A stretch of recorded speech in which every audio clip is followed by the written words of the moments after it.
At the meeting point of desert, sunlight, and sea, the Red Sea Ocean begins as a world of beauty, danger, and mystery. From above, this sea looks silent and gentle, but beneath the surface of the Red Sea Ocean lies a living world. Every descent into this sea is a crossing from the world we know into the hidden heart of the Red Sea Ocean. The deeper we enter the Red Sea Ocean, the more the sea begins to reveal the first shadows of a world built beneath the waves. Here, the Red Sea Ocean begins to change from open blue water into a hidden sea kingdom filled with color, movement, and life. The beauty of this sea is not empty beauty. Every color in the Red Sea Ocean belongs to a living system struggling to survive. Even the sand beneath this sea carries the marks of the Red Sea Ocean, shaped by currents, tides, and the slow rhythm of time. At first, the Red Sea Ocean shows only wonder, but every opening in the reef is also a doorway into survival.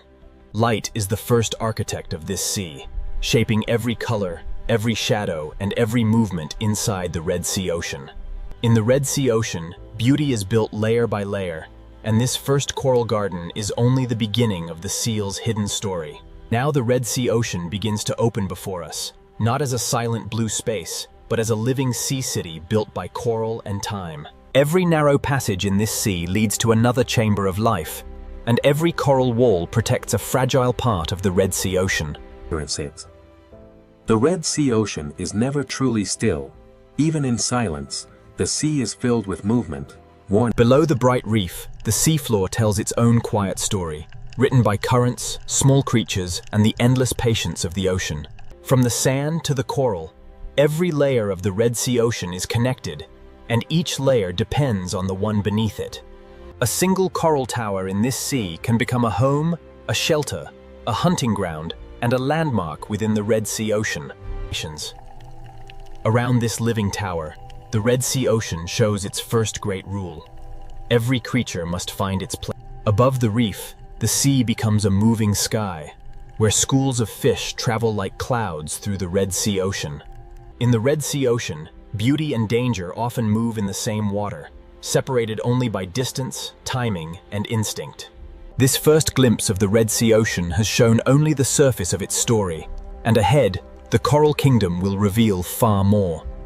As we move farther into the Red Sea Ocean, the reef begins to unfold like a living map beneath the sea. Every shelf, every crack, and every sandy path in this sea gives shelter to life within the Red Sea Ocean. The closer we move through this sea, the more the Red Sea Ocean reveals that beauty is also a system of hiding places. This wider reef shows the Red Sea Ocean at its most delicate, where thousands of lives depend on balance within the sea. The Red Sea Ocean teaches its lesson quietly. Beauty may fill the sea, but every creature must remain aware. As the fish return to their rhythm, the Red Sea Ocean invites us deeper into the reef, where the true complexity of the sea is waiting. The deeper we follow this movement, the more the Red Sea Ocean becomes a world of hidden roots beneath the sea. Inside this coral passage, the Red Sea Ocean begins to trade open brightness for shadow, depth, and quiet discovery. From above, this sea chamber shows how the Red Sea Ocean builds order from coral, sand, light, and instinct. Even the quiet center of this sea holds signs of movement, proof that the Red Sea Ocean is alive, even where it seems empty. The Red Sea Ocean always leads us from emptiness back to life, from silence back to the crowded pulse of the reef. As the light strengthens again, the Red Sea Ocean reveals its power to turn every reef corner into a new beginning. The Red Sea Ocean is beautiful because it is alive, but life in this sea also means caution, shelter, and constant awareness. This first chapter of the Red Sea Ocean is leading us toward the Coral Kingdom, where the sea's beauty, danger, and mystery begin to collide. The first chapter of the Red Sea Ocean has shown us only the edge of a much greater world beneath the sea. What seemed at first like simple beauty is now becoming a living structure, a sea kingdom built by countless fragile lives. In the Red Sea Ocean, color is not decoration, it is life, warning, camouflage, attraction, and survival within the sea. Every small movement inside this sea has meaning, and every creature in the Red Sea Ocean must understand the rhythm of the reef. The Red Sea Ocean never reveals itself all at once. The sea leads us from one hidden chamber of life into another. Here, beauty gathers in silence, but beyond the light, the Red Sea Ocean still holds danger and mystery. At this boundary, the Red Sea Ocean shows the truth of the sea. Safety and uncertainty often exist only a few meters apart. The opening journey has brought us to the threshold, where the reef begins to tell its deeper story. Before we enter the deeper dangers of the Red Sea Ocean, we must first understand the brilliant sea kingdom that makes this world possible. Next, we enter the coral kingdom of the Red Sea Ocean, where beauty becomes a living city, and every corner of the sea hides a story of survival. Now we enter the coral kingdom of the Red Sea Ocean, where the sea turns beauty into shelter, movement, and life. The Red Sea Ocean is built by lives so small they are almost invisible, yet together they create an entire sea kingdom. Every surface in this sea has a purpose, and every opening in the Red Sea Ocean may become a refuge for life. To follow these fish is to discover that the Red Sea Ocean is filled with secret roads beneath the sea. Inside the Red Sea Ocean, the coral kingdom is a maze where every turn can mean food, shelter, danger, or escape. Beyond the corridor, the Red Sea Ocean opens into a forest of coral, where the sea itself seems to breathe. The Red Sea Ocean is organized in layers, from the coral below to the open sea above, and each layer holds a different kind of life. In this sea, survival is not always a battle. Sometimes the Red Sea Ocean depends on cooperation, but the deeper we observe the Red Sea Ocean, the clearer it becomes that this coral kingdom survives through connection, balance, and constant motion. In this coral kingdom, the Red Sea Ocean survives through connection, and even the smallest fish helps keep the sea alive. The Red Sea Ocean is not only filled with life, it is organized by movement, color, shelter, and instinct. Above the reef, the sea becomes a moving sky, and the Red Sea Ocean fills that sky with thousands of small lives. Every shadow inside this sea has meaning, because in the Red Sea Ocean, darkness can become shelter. Beyond the shadows, the Red Sea Ocean returns to light, where the sea feeds the reef with every passing current. The current is the hidden river of the Red Sea Ocean, carrying food, signals, and change through the sea.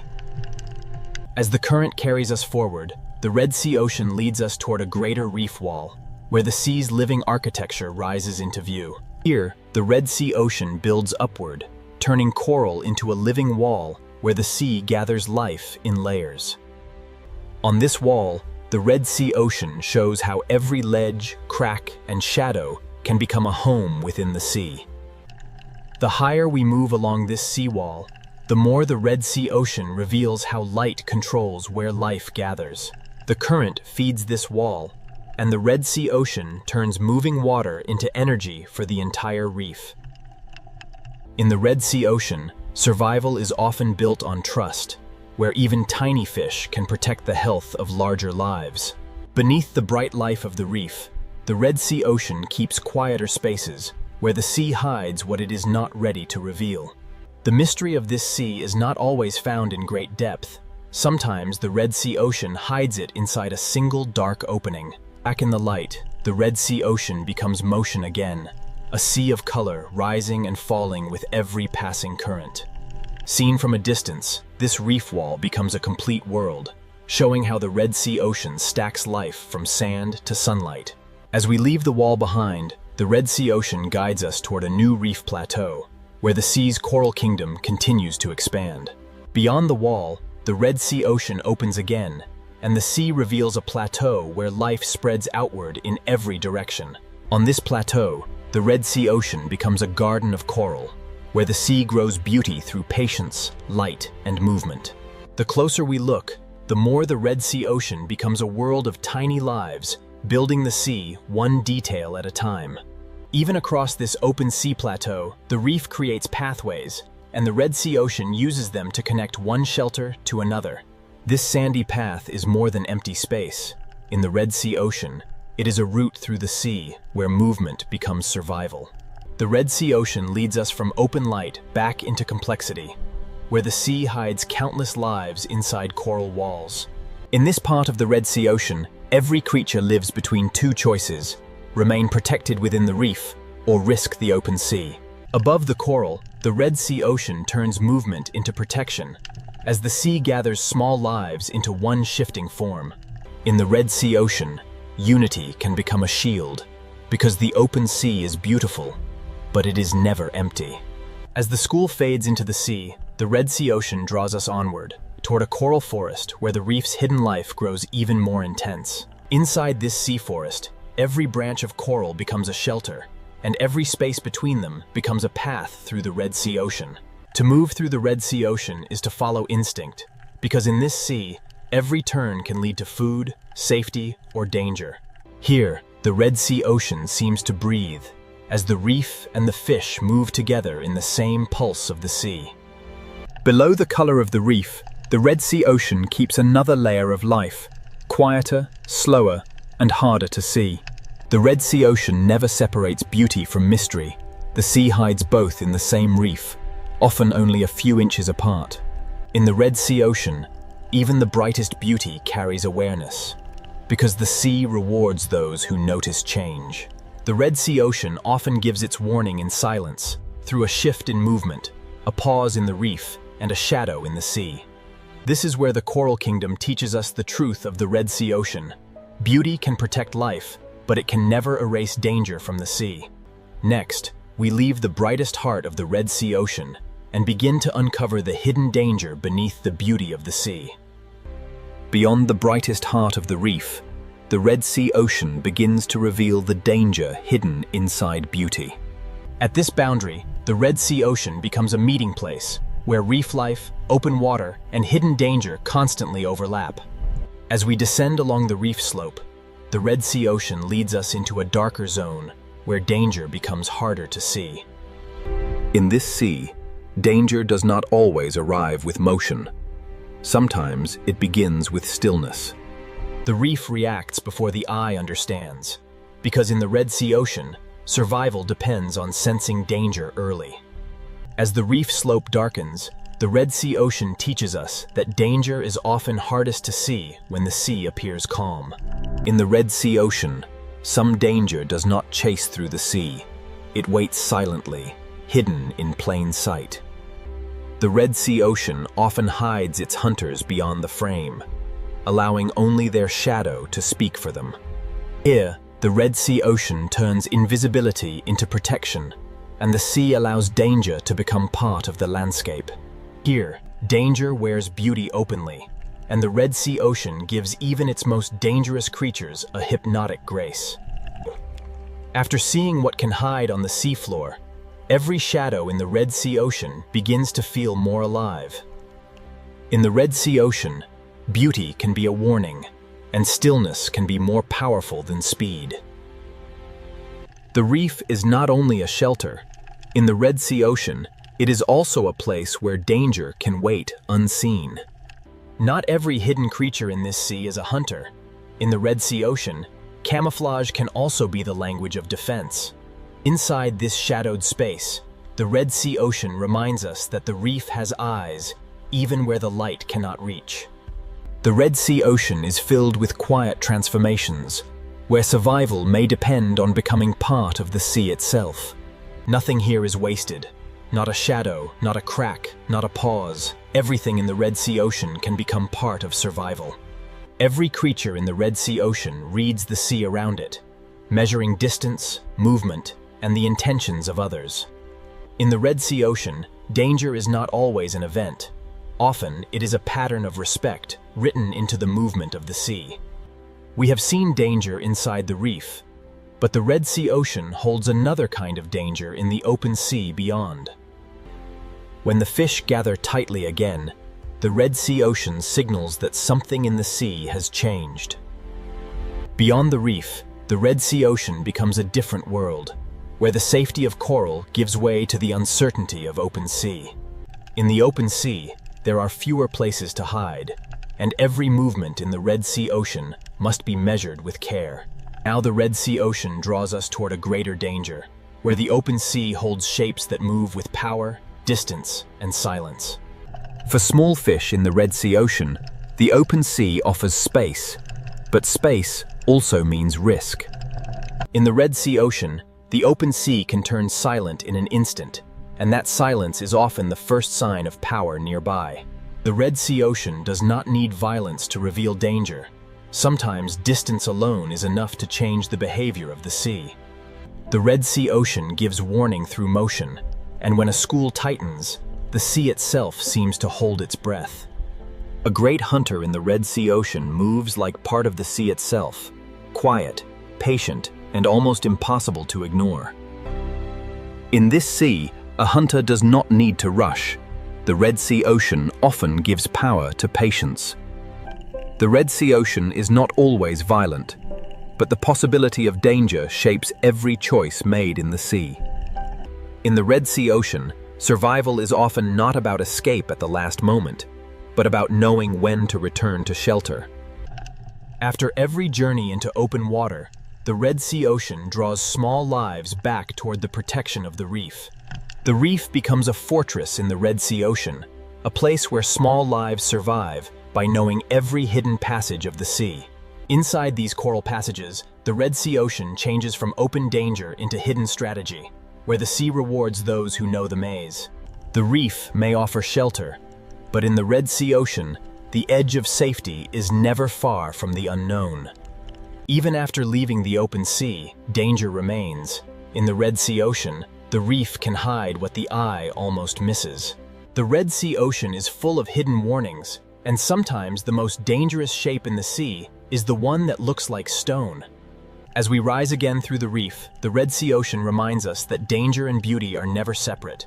They trade places with every turn of the sea. The Red Sea Ocean has shown us danger in the open sea and danger inside the reef, but its deepest warnings still lie ahead. The Red Sea Ocean has shown danger in the open sea and danger inside the reef, but the deepest warnings often arrive. At the edge of the reef, the Red Sea Ocean becomes a border between color and shadow, between shelter and the deep sea beyond. Below the bright reef, the Red Sea Ocean descends into a world where shapes become shadows and danger becomes harder to read. The Red Sea Ocean changes with depth, and every meter downward takes the sea farther from brightness and closer to mystery. In the Red Sea Ocean, survival is written into small decisions: when to move, when to hide, and when to vanish into the sea. Here, danger is not a moment. In the Red Sea Ocean, danger is the endless presence of the unknown sea around every living thing. The farther we drift from the sunlit reef, the more the Red Sea Ocean begins to trade beauty for silence, depth, and uncertainty.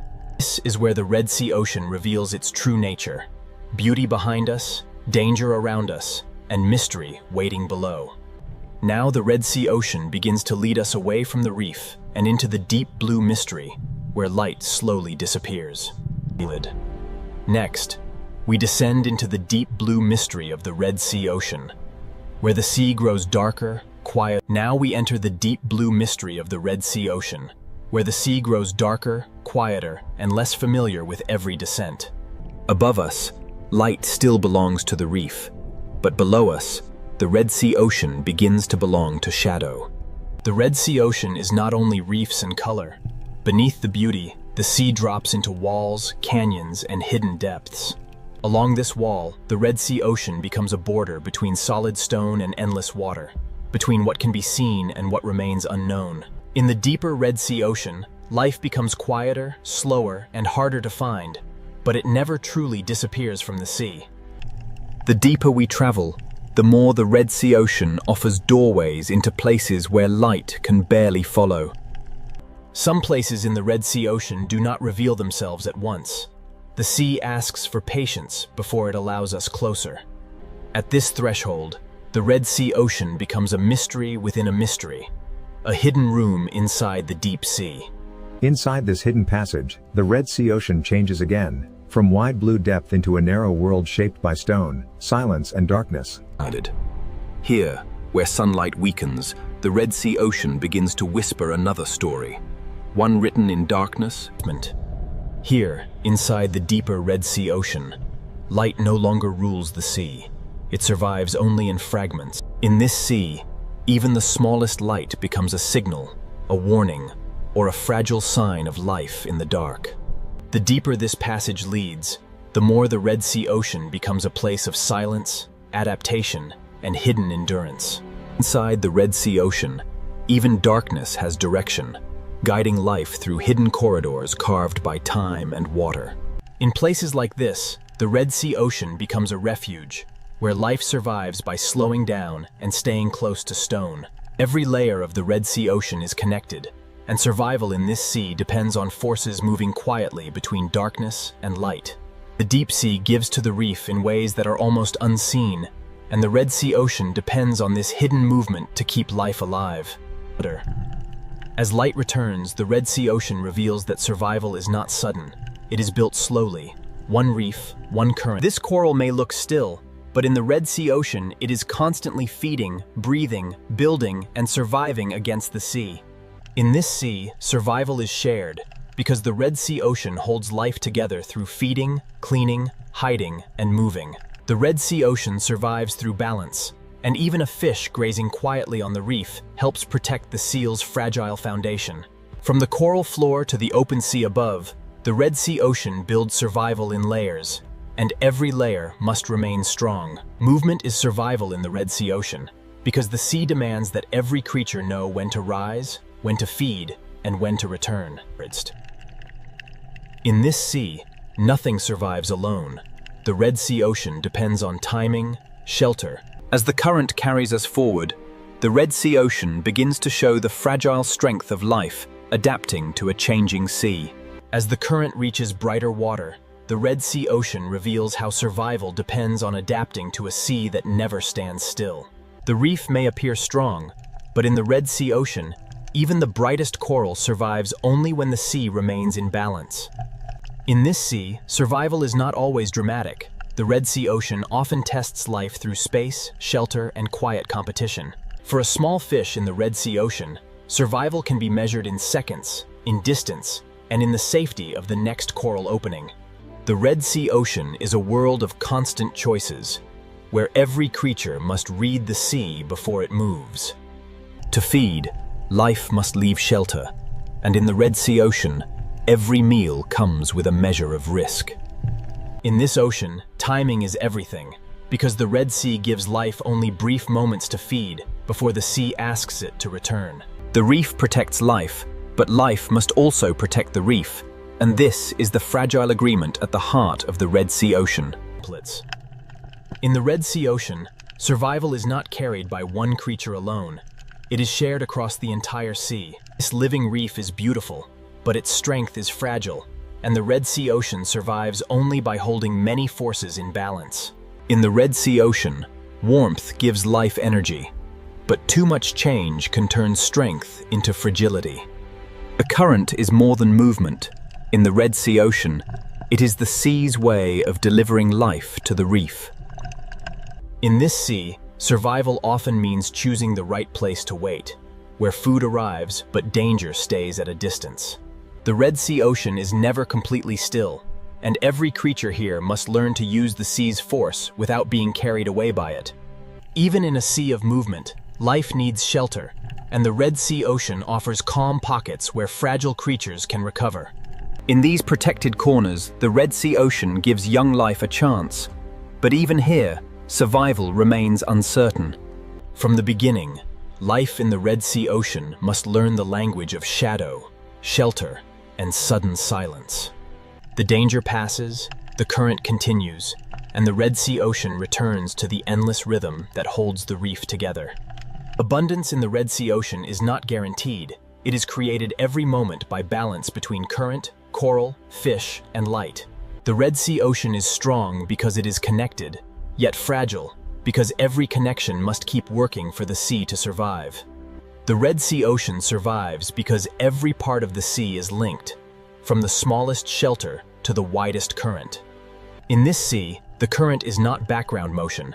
It is the quiet force that carries food, oxygen, and survival through the Red Sea Ocean. The Red Sea Ocean offers life, but it also tests life, because every safe space in the sea has value, In the Red Sea Ocean, the reef protects countless lives, but the reef itself must also be protected by the behavior of the sea.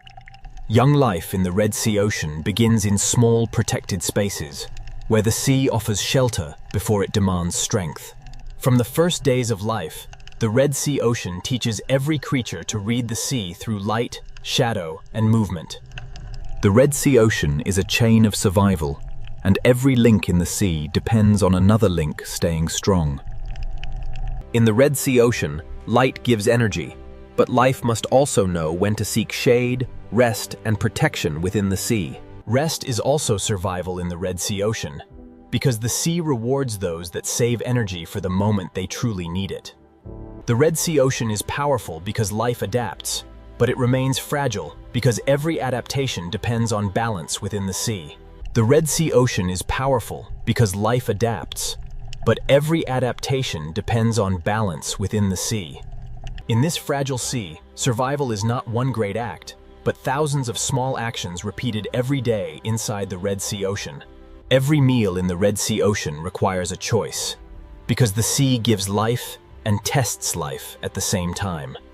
In the Red Sea Ocean, survival belongs to those that understand when to move, when to hide, and when to wait. The Red Sea Ocean looks abundant here, but abundance survives only when the sea's hidden balance remains unbroken. This sea survives because its parts are connected, and the Red Sea Ocean becomes fragile whenever one connection begins to fail. Here, the Red Sea Ocean gathers every lesson of the sea. Beauty to attract life, danger to shape it. The Red Sea Ocean is not one story, but many stories moving together through the same water.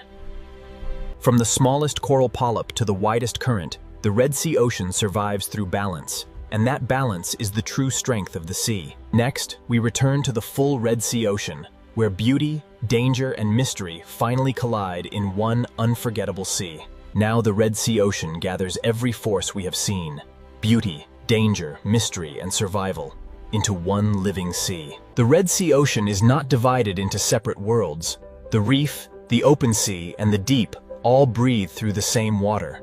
The beauty of the Red Sea Ocean is still the first thing we see, but now we understand how much life is hidden inside that beauty. Here, the Red Sea Ocean reminds us that danger does not always destroy beauty. Sometimes it wears beauty as its warning. When life leaves the reef, the Red Sea Ocean changes its rules, and every movement across the open sea becomes a risk. The Red Sea Ocean does not need chaos to show power. Sometimes the quiet presence of a hunter is enough to reshape the sea. Below the danger of the open sea, the Red Sea Ocean holds another force entirely: the mystery of depth. The Red Sea Ocean is beautiful at the surface, dangerous at the edge, and mysterious in the darkness below. Everything we have seen belongs to one sea, and every layer of the Red Sea Ocean shapes the layer above and below it. This is the Red Sea Ocean in its true form, a living sea where beauty, danger, and mystery collide without ever becoming separate. In this single frame, the Red Sea Ocean becomes the whole story, a sea where every force touches every other force. The Red Sea Ocean never separates wonder from risk, because the same sea that feeds life also tests it. Every crossing in the Red Sea Ocean is a choice between the safety of the reef and the opportunity of the open sea. In the Red Sea Ocean, danger may pass without violence, but its presence changes the rhythm of the sea. The reef may seem like a safe kingdom, but the Red Sea Ocean keeps the deep mystery close, even inside its brightest coral. Beneath every bright surface, the Red Sea Ocean holds a quieter world, where the sea keeps its oldest secrets. This is the Red Sea Ocean at its most mysterious, where the sea invites us closer but never gives away everything it holds. The Red Sea Ocean moves between darkness and light, as if both are part of the same breath. Seen from above, the Red Sea Ocean is a living map of connection, where every path leads from beauty toward risk and from risk toward mystery. The Red Sea Ocean is unforgettable because it is never only one thing. The sea is beauty, danger. The Red Sea Ocean is unforgettable Because it is never only one thing. The sea is beauty, danger. Every path through the Red Sea Ocean carries more than motion. It carries the memory of shelter, hunger, caution, and instinct. The great story of the Red Sea Ocean is written in small details, in sand tracks, coral shadows, and the quiet movement of life. In this sea, every doorway is both promise and warning, because the Red Sea Ocean hides mystery inside beauty. The Red Sea Ocean leads us through gateways of coral, each one opening from what we know into what the sea still keeps hidden. Here, the Red Sea Ocean shows balance at the edge, where beauty holds its ground while danger moves quietly in the distance. Below the reef, the Red Sea Ocean keeps its deeper silence, where the sea becomes shadow, pressure, and hidden light. Nothing in the Red Sea Ocean is truly separate. The deep feeds the reef shelters life, and life moves the story of the sea forward. The Red Sea Ocean is a circle of survival, where each return to the reef carries the influence of the deep sea below. As the Red Sea Ocean opens beneath us, the full truth becomes clear. This sea is not only a place to witness, but a world to understand. As the Red Sea Ocean opens beneath us, the full truth becomes clear. This sea is not only a place to witness, but a world to understand. Every path in the Red Sea Ocean connects to another, and every movement in the sea becomes part of a larger design. The Red Sea Ocean holds many worlds close together, and the distance between color and darkness is often only a few meters of sea. In this sea, survival is the art of balance, and the Red Sea Ocean asks every creature to understand the line between safety and risk. The Red Sea Ocean gives life the courage to move, but the sea also reminds life to return before the distance becomes too great. Danger in the Red Sea Ocean does not always strike. Sometimes it simply passes through the sea and changes everything around it. The Red Sea Ocean is filled with doorways, and each doorway leads from light into shadow, from safety into the unknown. The Red Sea Ocean is filled with doorways, and each doorway leads from light into shadow. The Red Sea Ocean does not choose between darkness and light. It carries both, and life must learn to move between them. Now the Red Sea Ocean prepares to leave us with its final lesson. This sea is most powerful when all of its hidden forces collide. The final lesson of the Red Sea Ocean begins here, where every hidden force of the sea comes together in one living world. Beauty is the face of the Red Sea Ocean, but beneath that beauty, the sea is always moving, testing, hiding, and surviving. Every creature in the Red Sea Ocean belongs to the same fragile rhythm, and every rhythm helps the sea continue. Danger is not separate from the Red Sea Ocean. It is one of the forces that shapes the movement, caution, and intelligence of the sea. Mystery is the depth of the Red Sea Ocean, the part of the sea that remains unseen even after the journey has changed us. From darkness to color, from depth to reef, the Red Sea Ocean shows that every layer of the sea belongs to the same story. This is why the Red Sea Ocean is unforgettable, because it does not offer one truth, but many truths moving together beneath the sea. The Red Sea Ocean is a living collision of forces, and its power comes from the way those forces remain connected. As we rise from the reef, the Red Sea Ocean remains below us, still alive, still dangerous, still beautiful, and still filled with mystery. The journey ends here, but the Red Sea Ocean continues, where beauty, danger, and mystery collide beneath the endless sea. This hidden chamber shows another face of the Red Sea Ocean. Not bright, not crowded, but ancient. In the deep Red Sea Ocean, mystery is not only what hides in darkness, but how life continues where almost nothing seems possible. Every hidden room in the Red Sea Ocean seems to lead to another, as if the sea itself is built from secrets. The path ahead sinks lower, and the Red Sea Ocean draws us farther from light, farther from color, and deeper into the unknown sea. At the end of this hidden passage, the Red Sea Ocean opens again, but now the sea ahead is darker, wider, and far more mysterious. Beyond the hidden cave, the Red Sea Ocean opens into a deeper world, where the sea becomes wider, darker, and far less familiar. Here, the Red Sea Ocean no longer feels like a reef. It feels like a silent sky beneath the sea. The Red Sea Ocean may appear empty in the deep, but the sea is never truly empty. life simply becomes harder to find. Down here, the Red Sea Ocean is shaped by pressure, darkness, and the slow endurance of life against stone. In this deep part of the Red Sea Ocean, survival belongs to creatures that can vanish into the sea itself. The deep Red Sea Ocean is full of hidden valleys, places where the sea gathers silence, shadow, and fragile life. This valley is another corridor of the Red Sea Ocean, not carved for us, but shaped by the sea over time beyond human memory. The farther we move through this sea valley, the more the Red Sea Ocean seems to leave the surface world behind. Where sunlight cannot reach, the Red Sea Ocean creates its own language of light, faint, brief, and mysterious. The valley ends, but the mystery does not. Ahead, the Red Sea Ocean opens into a deeper basin where the sea holds its secrets in darkness. The valley opens into a basin, and the Red Sea Ocean becomes a hidden plain where silence stretches farther than light. Down here, the sea does not need color to feel alive, and the Red Sea Ocean speaks through stillness, shadow, and faint hidden light. In this part of the Red Sea Ocean, survival belongs to those that move slowly, hide well, and waste nothing.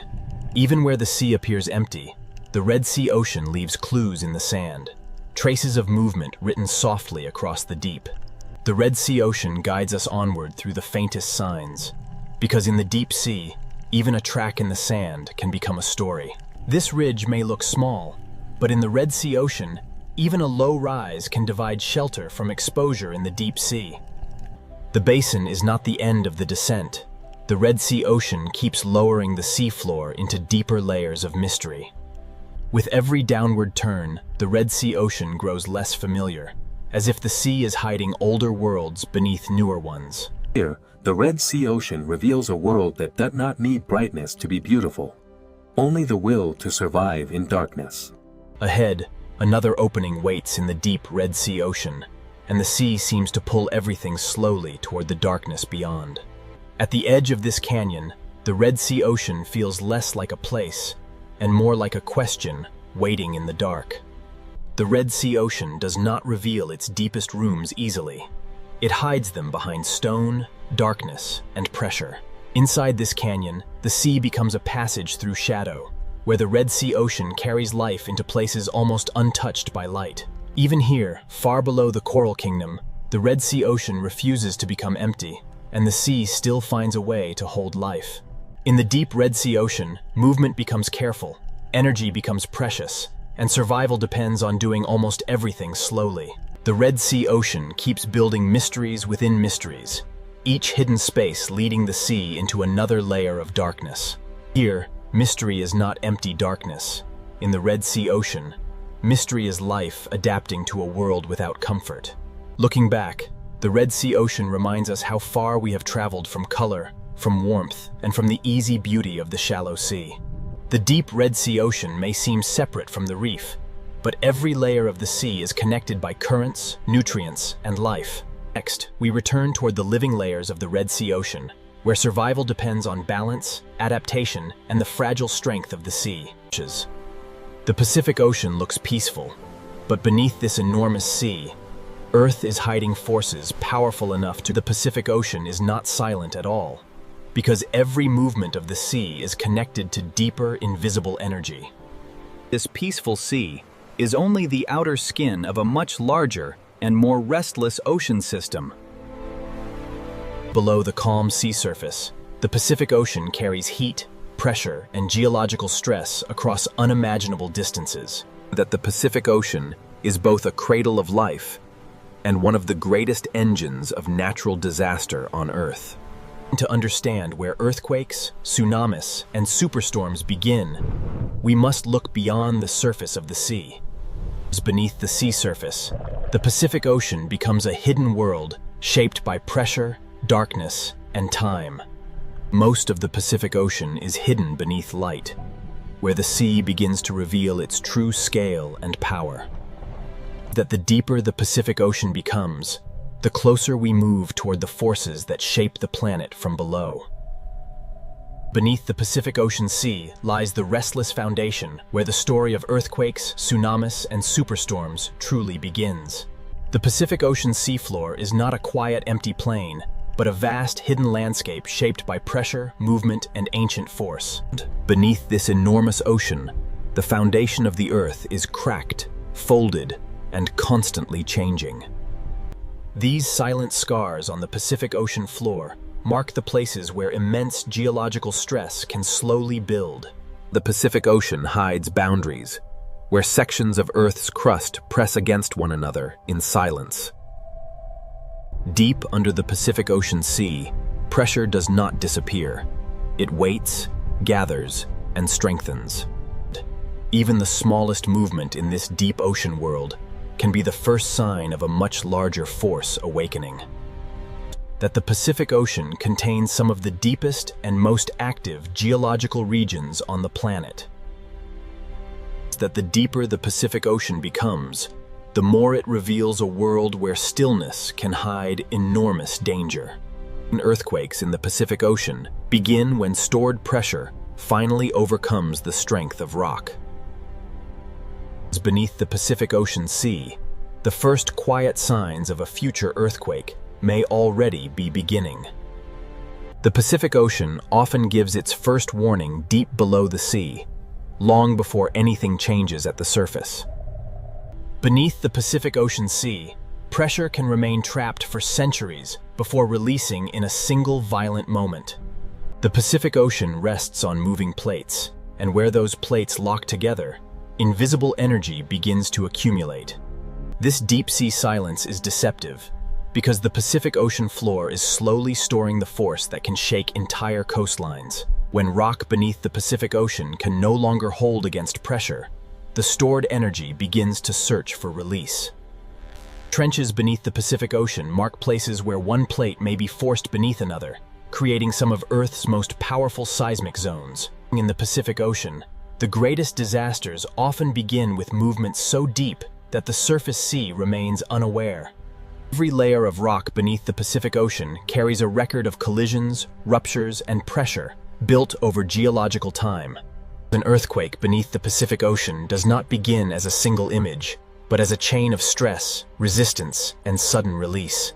Beneath the Pacific Ocean Sea, calm is never proof of safety, because the next movement may begin without warning. The Pacific Ocean can return to silence, even when the forces beneath the sea have not disappeared. Under this sea, stillness is only a pause between movements of the Earth. Every fracture beneath the Pacific Ocean is part of a larger system that links deep geology to the sea above. The Pacific Ocean hides an enormous architecture of stress, where pressure can travel across the ocean floor without being seen at the surface. When the seafloor moves, the entire Pacific Ocean above it becomes part of the transfer of energy. The ocean does not need to break open violently to carry danger. Sometimes the first signal is a silent movement through water. Energy born under the Pacific Ocean can move upward and outward through the sea long before the world recognizes its power. The Pacific Ocean is a bridge between the planet's inner force and the atmosphere that shapes storms above. This single ocean can carry energy from the seafloor into waves, from warm water into clouds, and from silence into catastrophe. The Pacific Ocean is never only what we see on the surface, because beneath this sea, earthquakes may begin. The Pacific Ocean always returns to beauty on the surface, even when the deep sea below continues to hold the memory of pressure and movement. What happens beneath the Pacific Ocean may remain invisible, but its consequences can travel across the sea with unstoppable force. The Pacific Ocean is connected from its deepest trenches to its highest storm clouds. Beneath this sea, the earth can shake. Above this sea, storms can grow. And across this sea, the Pacific Ocean is not one story, but many forces moving together beneath one endless surface. Every calm ocean scene in the Pacific carries the possibility of sudden transformation. This opening journey has only revealed the first layer of the Pacific Ocean, because the deeper story begins where the seafloor meets the movement. To understand earthquakes beneath the Pacific Ocean, we must descend again into the places where tectonic plates collide, lock, and for the next part of this Pacific Ocean story, we'll enter the Ring of Fire, where the sea hides volcanoes, trenches, and earthquake zones, powerful leaks fold. The Pacific Ocean is the silent giant of Earth, and beneath this vast sea begins the path toward earthquake. Beneath the Pacific Ocean Sea lies the Ring of Fire, a vast hidden boundary where the planet's crust is restless. Along the Pacific Ocean trenches, one tectonic plate can be forced beneath another, creating some of the strongest earthquakes the planet can produce. The Ring of Fire beneath the Pacific Ocean Sea is where pressure gathers, rocks resist, and the first hidden steps toward earthquake begin. Inside the Pacific Ocean Sea, the Ring of Fire is not a single place, but a vast chain of hidden collision zones wrapped around the ocean basin. These layers beneath the Pacific Ocean were shaped by millions of years of pressure, collision, eruption, and slow tectonic movement. Where tectonic plates meet beneath the Pacific Ocean Sea, the rock does not slide smoothly. It locks, bends, and stores force. This hidden resistance beneath the Pacific Ocean is what allows earthquake energy to build quietly over time. The Ring of Fire beneath the Pacific Ocean is a place where the surface of the planet is constantly being recycled, crushed, and reborn. Volcanoes beneath the Pacific Ocean reveal how closely fire and water exist together in this hidden world. Heat escaping from beneath the Pacific Ocean is another sign that the Earth below this sea is still intensely active.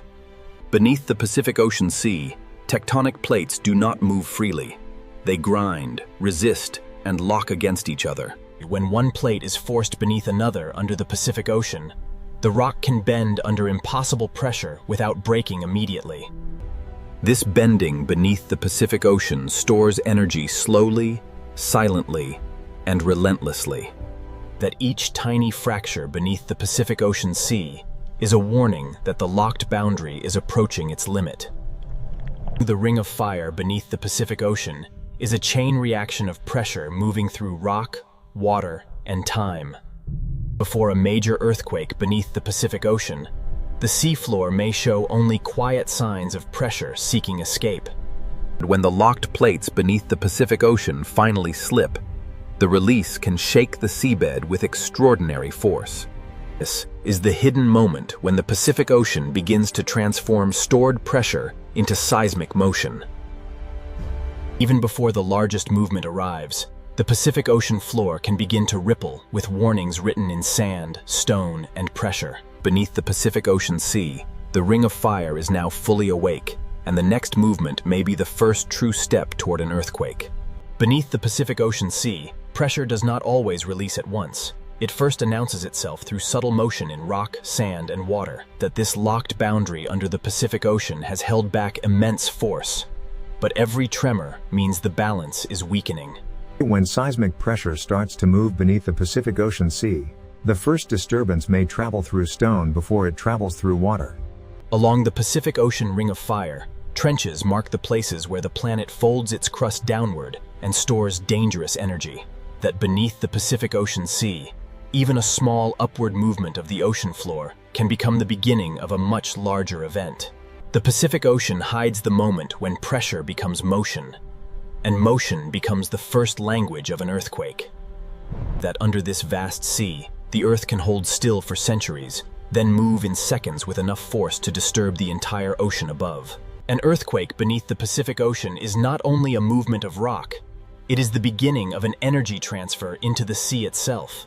Beneath the Pacific Ocean Sea, the Ring of Fire has moved from silent pressure into active strain, and the final rupture is now close. Beneath the Pacific Ocean Sea, the Ring of Fire has reached the moment when stored pressure can no longer remain hidden. An earthquake beneath the Pacific Ocean begins when locked rock finally gives way.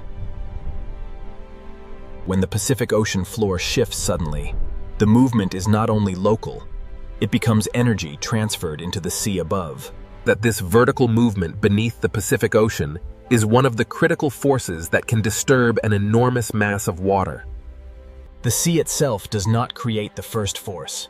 The Pacific Ocean receives that force from the sudden motion of the Earth below. Deep under the Pacific Ocean, an earthquake is not the end of the story, but the beginning of a new motion through the sea. The terrifying truth of the Pacific Ocean is that disaster can begin deep below, while the surface remains almost unchanged. This contrast is what makes the Pacific Ocean so dangerous. A peaceful surface can conceal a violent transformation underneath. Once the Pacific Ocean floor has moved, the next question is whether that movement has pushed enough water to form a tsunami. Beneath the Pacific Ocean, the Ring of Fire has released its first great force, and in the next chapter, the sea itself will show how an earthquake can become a tsunami. When the Pacific Ocean floor shifts, the sea above it may become the next carrier of Earth's power. A tsunami does not begin as a towering wave, but as energy moving quietly through the ocean. In the open Pacific Ocean, tsunami energy can travel across enormous distances while barely changing the surface. The Pacific Ocean can carry this energy like a message written through water. When part of the Pacific Ocean floor rises or drops suddenly, it pushes the water above into motion. The sea does not move because of wind here. It moves because the ground beneath the Pacific Ocean has changed shape. The size of the displaced seafloor helps determine how much water the Pacific Ocean will set in motion. In deep water, tsunami waves are often long, fast, and low, hiding their strength across the vast Pacific Ocean. This is what makes the Pacific Ocean so deceptive. The first stage of a tsunami may pass beneath a calm-looking sea. The tsunami has begun, not as destruction, but as silent energy racing across the Pacific Ocean. Across the deep Pacific Ocean, the first stage of a tsunami may be almost invisible to the eye. In deep water, tsunami energy can travel fast, while the ocean's surface remains deceptively low and smooth. The Pacific Ocean can carry a tsunami across thousands of kilometers before the wave begins to rise. The deeper the ocean, the more efficiently the Pacific Ocean allows this energy to move. A tsunami is not simply a surface wave, but a movement involving a vast depth of water. Unlike ordinary wind waves, tsunami energy reaches deep into the Pacific Ocean. The Pacific Ocean transforms the earthquake's sudden force into a traveling pulse of water. The Pacific Ocean can hide great danger inside motion, too broad and low to appear threatening. Only when this energy approaches shallower water will the Pacific Ocean begin to reveal its true power. The Pacific Ocean is carrying the wave towards shallower ground, where silence will begin to turn into height. The Pacific Ocean is now carrying the hidden force away from deep water and toward the place where the wave will begin to change. As the Pacific Ocean becomes shallower, the energy has less space to remain hidden. When tsunami energy reaches shallower parts of the Pacific Ocean, the wave begins to slow down. The wave loses speed, but it does not lose energy. The Pacific Ocean begins converting hidden horizontal motion into visible height. This is the transformation stage, when the Pacific Ocean begins to reveal the force that had been hidden across deep water. The shallower the Pacific Ocean becomes, the more the wave is forced upward. Below the surface, the Pacific Ocean is already moving with dangerous strength. A tsunami becomes most dangerous when the Pacific Ocean forces deep energy into shallow form. The Pacific Ocean has begun turning silent energy into a visible wall of water. The Pacific Ocean has now forced hidden deep water energy into a visible wave approaching shallow ground. Before the great surge arrives, the Pacific Ocean may first reveal its warning by withdrawing from the coast. This sudden retreat is not calm, but water being pulled into the growing force of the tsunami. The Pacific Ocean is now compressing motion, depth, and distance into a single advancing surge. A tsunami is powerful not only because of its height, but because an enormous volume of Pacific Ocean water is moving behind it. What began as a movement of the seafloor has become a moving mass of ocean. Below the surface, the Pacific Ocean tsunami is not a simple wave, but a deep, moving body of water. As the Pacific Ocean enters the final shallow zone, the wave becomes slower, taller, and far more destructive. The Pacific Ocean is now releasing the energy that began far below on the seafloor. The Pacific Ocean has transformed an unseen earthquake into a visible force capable of reshaping the edge of land. The Pacific Ocean does not strike as a single wave, but as a moving body of water carrying the weight of the entire sea behind it. That once tsunami water reaches land, the Pacific Ocean becomes a horizontal force, more dangerous than height alone. The same energy born from the seafloor now reshapes the boundary between ocean and land. Tsunami danger continues even when the first impact appears to pass, because the Pacific Ocean can pull back with nearly the same force it arrived with. A tsunami is often not one wave, but a sequence of surges moving through the Pacific Ocean. The Pacific Ocean can send repeated waves because the original earthquake energy continues moving through the sea. The Pacific Ocean reveals how a movement deep under the seafloor can travel outward until it changes the shape and rhythm of distant shores. Earthquakes and tsunamis are only one face of the Pacific Ocean's power. Above the same ocean, another force begins when heat, moisture, wind, and pressure gather over the sea.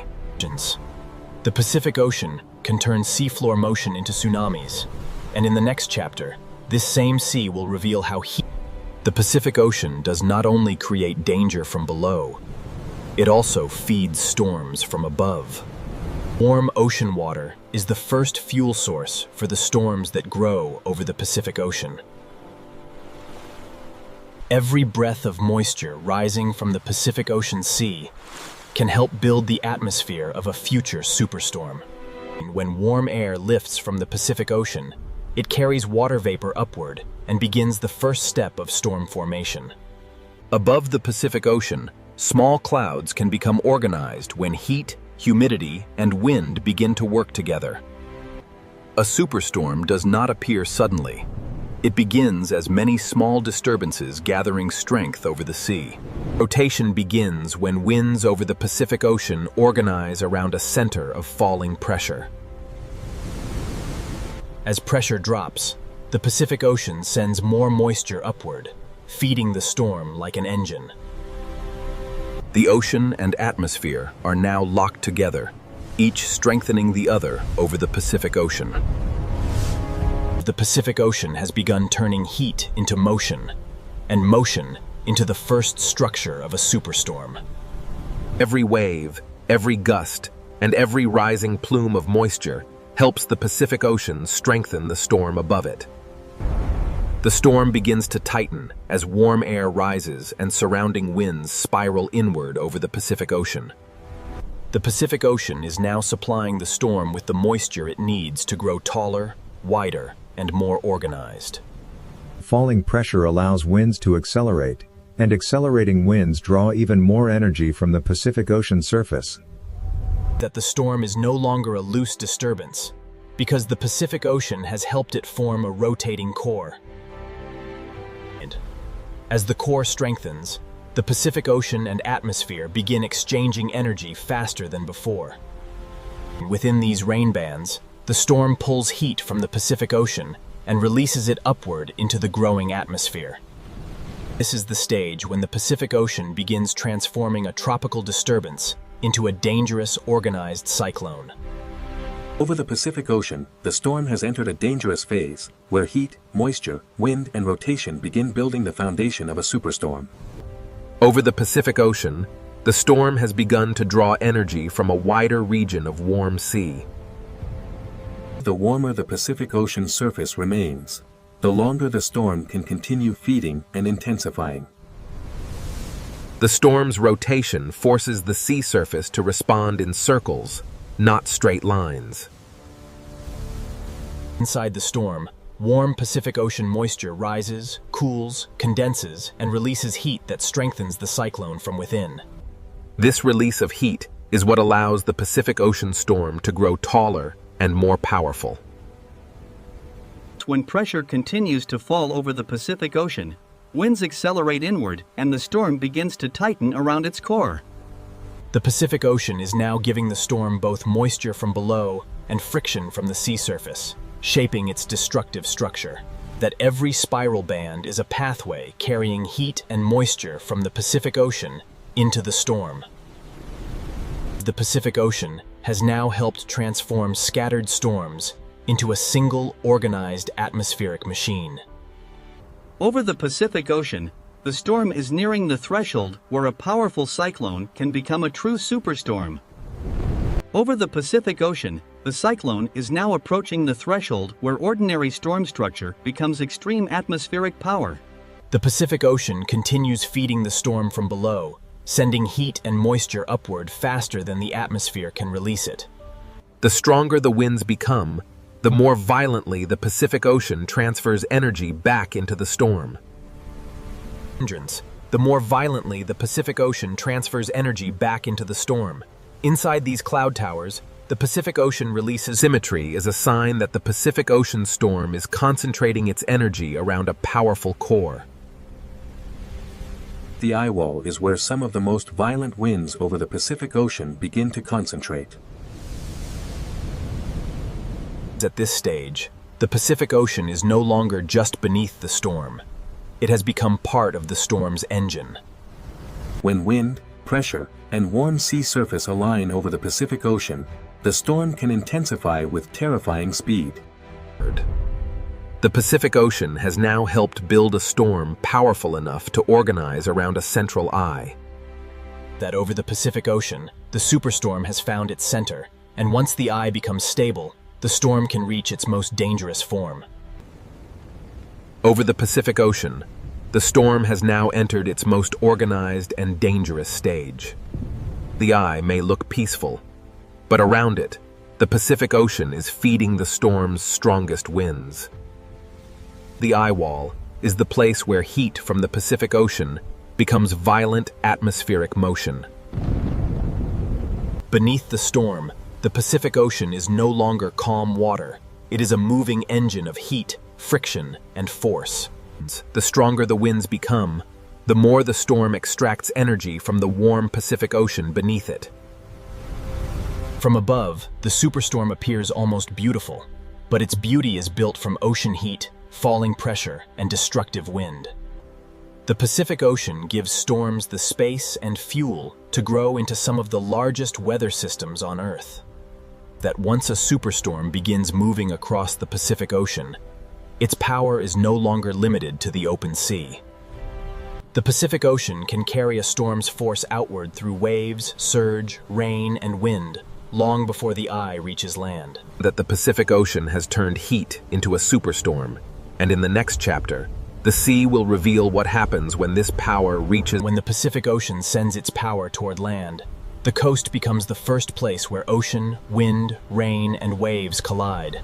The Pacific Ocean does not need cities or people to reveal its force. Even an untouched coast can show the full violence of the sea. Every wave arriving from the Pacific Ocean carries the combined work of wind, pressure, and distance. Storm surge begins when the Pacific Ocean is pushed toward land by powerful winds and falling pressure. The coast is not facing a single wave, but an entire ocean surface being driven forward by the storm. Coastlines are shaped by countless moments like this, when the Pacific Ocean cuts, moves, and rebuilds the edge of land. Beneath the breaking waves, the Pacific Ocean is grinding the shoreline with force that cannot be seen from above. The Pacific Ocean does not strike once and stop. It sends wave after wave, until the coastline is transformed. That this is where the superstorm reveals its reach, turning ocean heat into coastal impact. The Pacific Ocean has carried the storm's power to the shore, and now the coastline must absorb the force of a restless sea. The coastline is now receiving the full combined force of Pacific Ocean waves, wind, rain, and storm surge. Every impact from the Pacific Ocean removes sand, loosens stone, and changes the shape of the shore.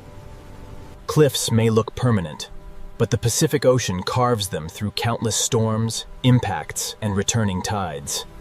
During a powerful storm, the sea does not simply touch the coast. The Pacific Ocean enters every weak point it can find. The force of the Pacific Ocean becomes even stronger when it is compressed into confined coastal spaces. The storm continues to send new waves across the Pacific Ocean faster than the coastline can recover. Storm surge is not a single dramatic moment, but a repeated rise of the Pacific Ocean over the land's edge.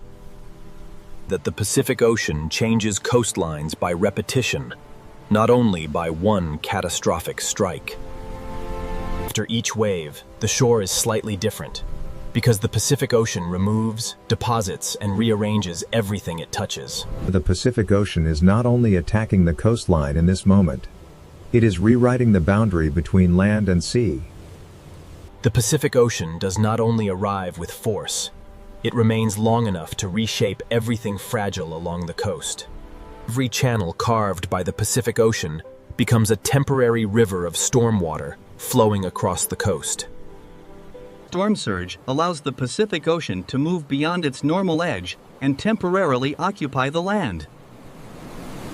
During a major storm, the Pacific Ocean can divide the coastline into shifting zones of impact, retreat, erosion, and return. Natural coastal wetlands can absorb part of the Pacific Ocean's force, but even they bend under repeated storm surge. These living edges can slow the sea, but they cannot stop the Pacific Ocean when a superstorm pushes water relentlessly inland. The coastline is not a fixed line during a storm. It becomes a changing zone where the Pacific Ocean and land overlap. Each new wave from the Pacific Ocean arrives over a coastline already altered by the waves before it. The Pacific Ocean becomes most effective at reshaping land when surge, waves, runoff, and retreating currents work together. The Pacific Ocean has turned the coast into a living record of impact, where every wave leaves evidence of the storm's power. Every mark left by the Pacific Ocean is evidence of energy traveling from deep water to fragile land. Storm surge turns the meeting point between land and sea into a moving frontier. On a storm coast, the Pacific Ocean moves in both directions at once, pushing inland and pulling the shoreline back toward the sea. That erosion is often created by this repealed exchange, as the Pacific Ocean removes material with each retreat and returns with new force. This is how the Pacific Ocean amplifies its own impact, using earlier damage to carry later waves farther inland. Below the surface, the Pacific Ocean is grinding, lifting, sorting, and carrying pieces of the coast with every pulse. The Pacific Ocean leaves behind patterns that show where water climbed, where currents turned, and where the land gave way. The Pacific Ocean is both destroyer and sculptor, breaking the coast apart while shaping the next version of the shoreline. The Pacific Ocean is both destroyer and sculptor, breaking the coast apart while shaping the next version of the shoreline. Every retreating flow carries pieces of the coastline back into the Pacific Ocean. Cliffs resist the Pacific Ocean for centuries, yet every storm removes another invisible layer. After the strongest impact, the Pacific Ocean continues working through smaller movements that still alter the land. Natural coastlines recover slowly, but the Pacific Ocean always leaves behind evidence of where its power reached. That the coastline records the storm in patterns, showing where the Pacific Ocean pushed hardest and where the land yielded. Even as the storm begins to pass, the Pacific Ocean remains restless, carrying leftover surge, swell, and turbulence across the coast. The Pacific Ocean can appear to calm quickly, But the energy of a storm continues moving through waves long after the sky begins to clear. The Pacific Ocean does not separate earthquakes, tsunamis, storms, and coastlines. It connects them through one vast moving system. Terrestrials. The Pacific Ocean has shown its force at the coast, and in the final chapter, the story will return to the open sea to the Pacific Ocean never truly stops, even after earthquakes, tsunamis, and superstorms have passed. From above, the Pacific Ocean may look calm again, but calm is only one moment in a much larger cycle. The Pacific Ocean remembers every force through motion, through temperature, through currents, and through the endless rhythm of the sea. Beneath the surface, the Pacific Ocean continues to move in layers long after the sky begins to clear. The ocean's greatest movements are often hidden below what the eye can see. Storms pass across the surface, but the deep Pacific Ocean keeps moving with ancient patience. Below the sea, the same geological forces continue to press, bend, and store energy for the future. The Pacific Ocean is never finished with its story, because the earth beneath it is still alive. The same ocean basin that produces earthquakes and tsunamis also holds the deep structures that keep the planet changing. That the Pacific Ocean is not a place where disasters simply end, but a living system where every ending becomes the beginning of another movement. The Pacific Ocean is not a place where forces disappear, but a vast system where energy is stored, transferred, and renewed. Every layer of the Pacific Ocean connects the restless seafloor below with the changing sky above. Peace in the Pacific Ocean is never emptiness. It is the quiet movement of a planet still alive.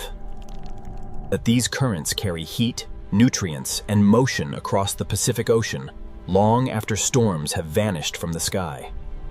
The same Pacific Ocean that carries tsunami energy also carries the warmth that can feed future storms. The Pacific Ocean always holds two truths at once: beauty at the surface and power beneath. After great violence, the Pacific Ocean can look peaceful again, but its silence is only the next chapter beginning. That every swell moving across the Pacific Ocean is part of a continuous exchange between wind, water, heat, and gravity. What appears to be empty ocean is actually a moving map of energy spread across the largest sea on Earth. The Pacific Ocean never truly rests, because beneath every calm wave, the planet continues to move. The Pacific Ocean never truly rests, because beneath every calm wave, the planet continues to move. The Pacific Ocean carries the memory of earthquakes, tsunamis, and superstorms not as scars alone, but as motion continuing. Even when the surface becomes smooth, the Pacific Ocean is still exchanging heat, pressure, and movement with the world around it. Below the surface, the Pacific Ocean continues its hidden circulation, carrying energy through layers the eye can barely understand. This layered movement connects the storm above, the wave across the surface, and the tectonic force waiting far below. The Pacific Ocean is not defined only by disaster, but by the constant motion that makes life, weather, and geology part of one system. Every depth of the Pacific Ocean belongs to the same story, from the bright surface to the hidden floor where Earth's crust still shifts. Beneath the Pacific Ocean, the ring of fire may appear silent again, but silence does not mean the planet has stopped changing.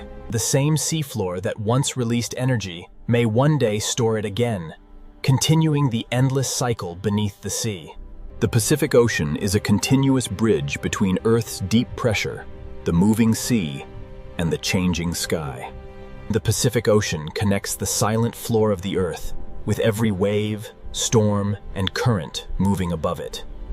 That the Pacific Ocean is never a still emptiness, but a constantly moving system carrying the memory of Earth's power. Every layer of the Pacific Ocean carries a different kind of motion, from deep pressure to surface wind. After each disturbance, the Pacific Ocean absorbs the energy, redistributes it, and continues moving. The surface beauty of the Pacific Ocean never erases the power hidden beneath it. This calm Pacific Ocean is not the end of the story, but the visible face of a deeper cycle still unfolding. From this height, the Pacific Ocean appears peaceful, yet every pattern on the sea is shaped by wind, gravity, heat, and the motion of the planet. The Pacific Ocean is a living force of the planet, always changing, always carrying energy, and always waiting for the next stage. The Pacific Ocean is a living force of the planet, always changing, always carrying energy. It's that what seems like calm on the Pacific Ocean surface is only one moment in an endless cycle of planetary motion. Beneath every wave, the Pacific Ocean still connects deep pressure, surface motion, atmospheric heat, and the coastlines shaped by its force. The Pacific Ocean is not separated into disasters and calmness, but held together by one continuous movement of sea, sky, and earth. The same unseen places that began this story remain beneath the Pacific Ocean, still storing heat, pressure, and possibility. Earthquakes may begin beneath the seafloor, tsunamis may cross the sea, and superstorms may rise from warm water. The Pacific Ocean is not an enemy and not a sleeping giant, but a living expression of a planet that is always shifting. To understand the Pacific Ocean is to understand that beauty and danger can exist in the same water, held together by the motion of Earth. The Pacific Ocean is where earthquakes can begin, where tsunamis can rise, where superstorms can grow. At the edge of the desert, a hidden ocean world is waiting beneath the heat. From above, this sea looks too hot, too dry, and too salty for life. But beneath this burning surface, the ocean is not empty. This ocean is shaped by heat, salt, sunlight, and survival. Above the surface is desert. Below it, another world begins. The moment we enter the sea, the desert disappears.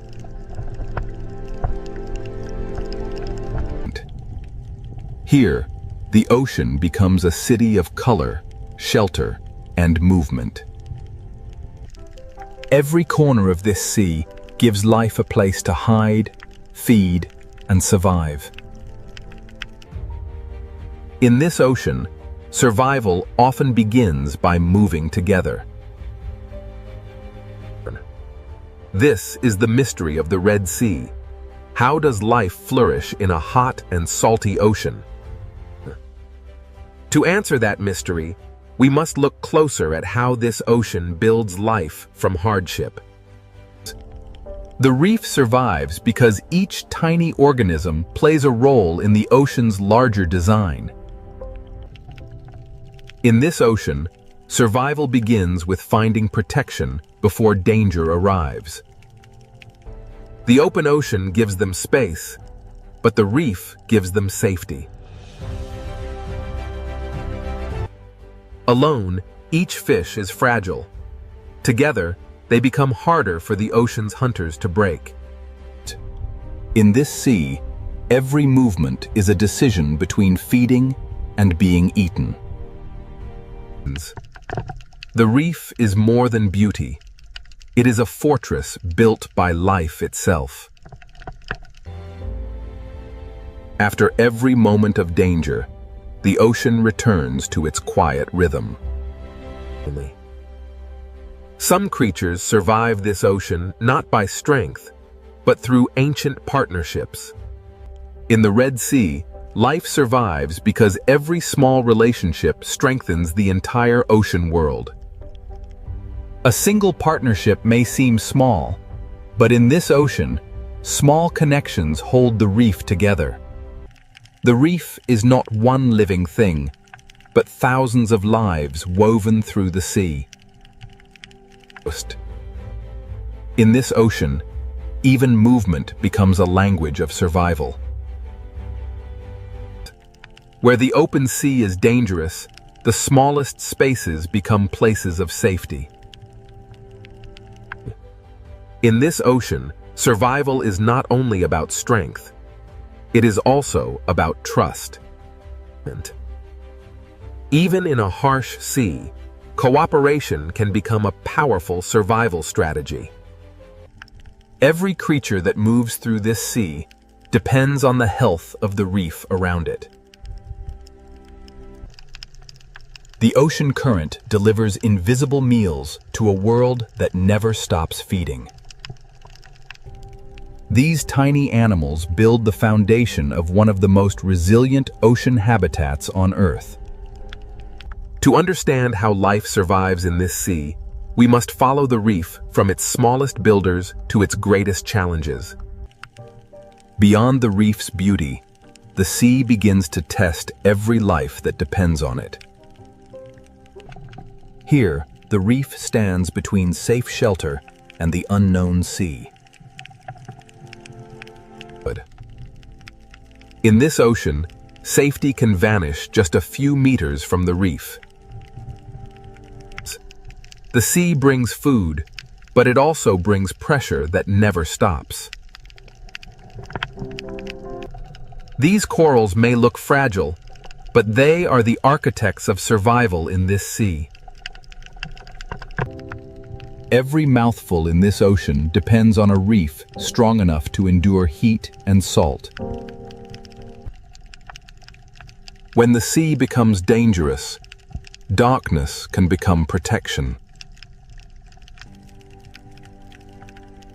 Some hunters in this sea survive by waiting where the light cannot reach. In this ocean, survival often means knowing when not to move. The Red Sea is beautiful because it is alive. And it is alive because every creature has learned to survive. To survive here, life must understand both the shelter of the reef and the danger of the open sea. Ancient travelers crossed this ocean by instinct, moving through heat, salt, and shifting currents. For some creatures, survival means remembering roots the ocean has held for generations. Others survive this sea by disappearing into the world around them.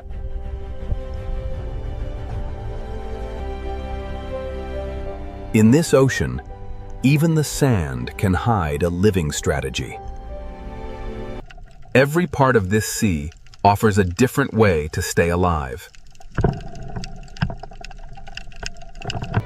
Predators are not outsiders here. They are part of the balance that shapes the ocean. In this ocean, fear is not chaos. It is information that keeps life moving. The Red Sea is not simply beautiful. It is a test that every living thing must answer.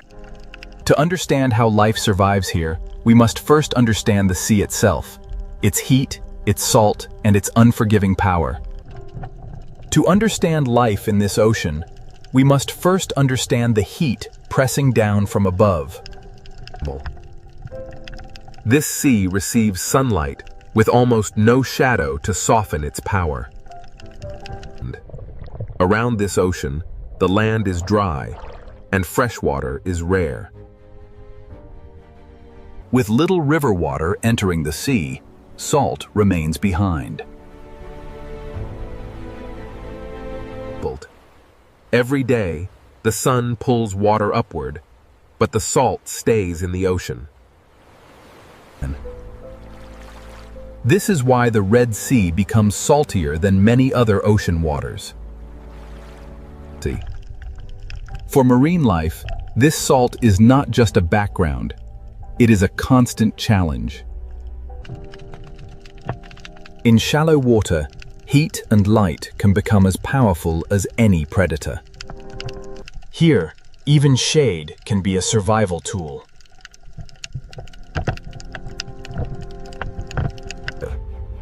Life survives in this ocean by using every small difference in temperature, light, and shelter. The reef creates micro-worlds inside the sea, each one offering a different chance to live. These corals endure conditions that would weaken many reefs elsewhere. A reef begins with tiny animals that must balance salt, heat, and hunger. Even in clear water, the ocean carries invisible food through the reef. What looks like stone is actually a living structure fighting to remain alive. The reef changes the ocean around it, turning harsh water into habitat. Inside the reef, the sea becomes slower, safer, and easier to survive. Step beyond the shelter, and the ocean becomes demanding again.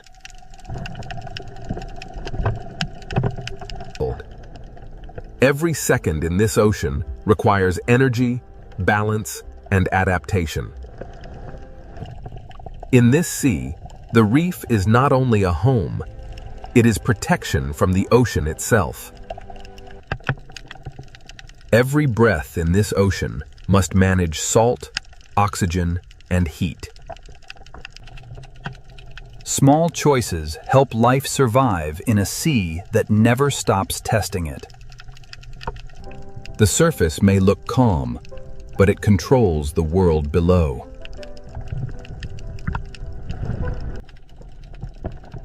Too little light would starve the reef. Too much heat can threaten it. Life here depends on balance. Enough sunlight to grow, not enough heat to fail. Even resilient reefs carry signs of the pressure placed upon them. In this ocean, survival is never permanent. It must be renewed every day. Depth offers relief from light, but it brings its own challenges. The deeper ocean gives less heat and less light, forcing life to change again.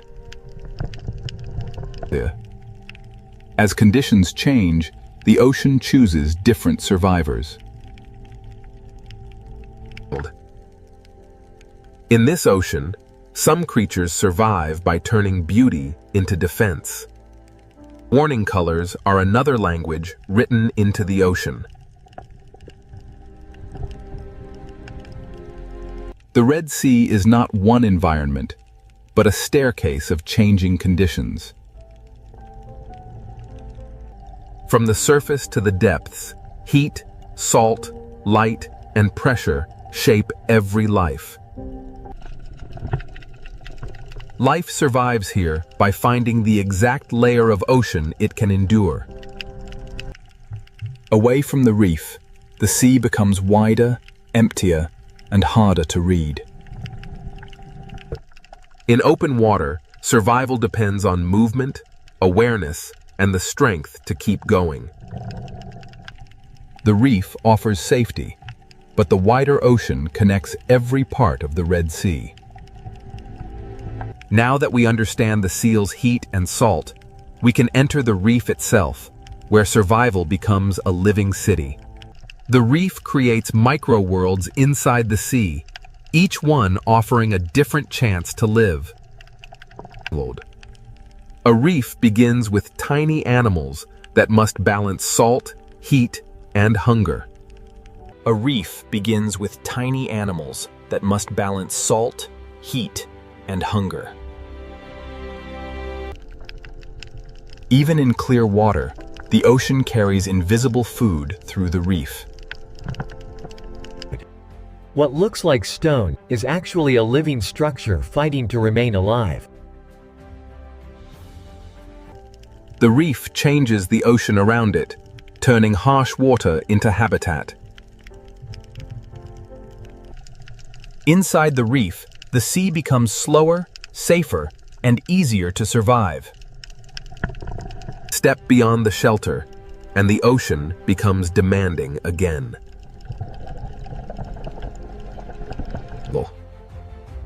Every second in this ocean requires energy, balance, and adaptation.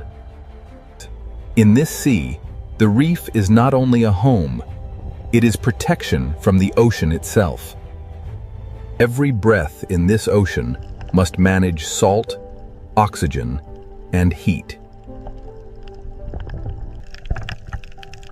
Small choices help life survive in a sea that never stops testing it.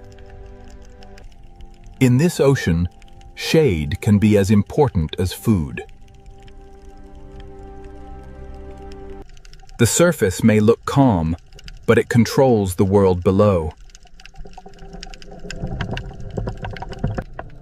Too little light would starve the reef. Too much heat can threaten it. Life here depends on balance. Enough sunlight to grow, not enough heat to fail. Even resilient reefs carry signs of the pressure placed upon them. In this ocean, survival is never permanent. It must be renewed every day. Depth offers relief from light, but it brings its own challenges. The deeper ocean gives less heat and less light, forcing life to change again. As conditions change, the ocean chooses different survivors. Here, life becomes quieter, slower, and harder to find.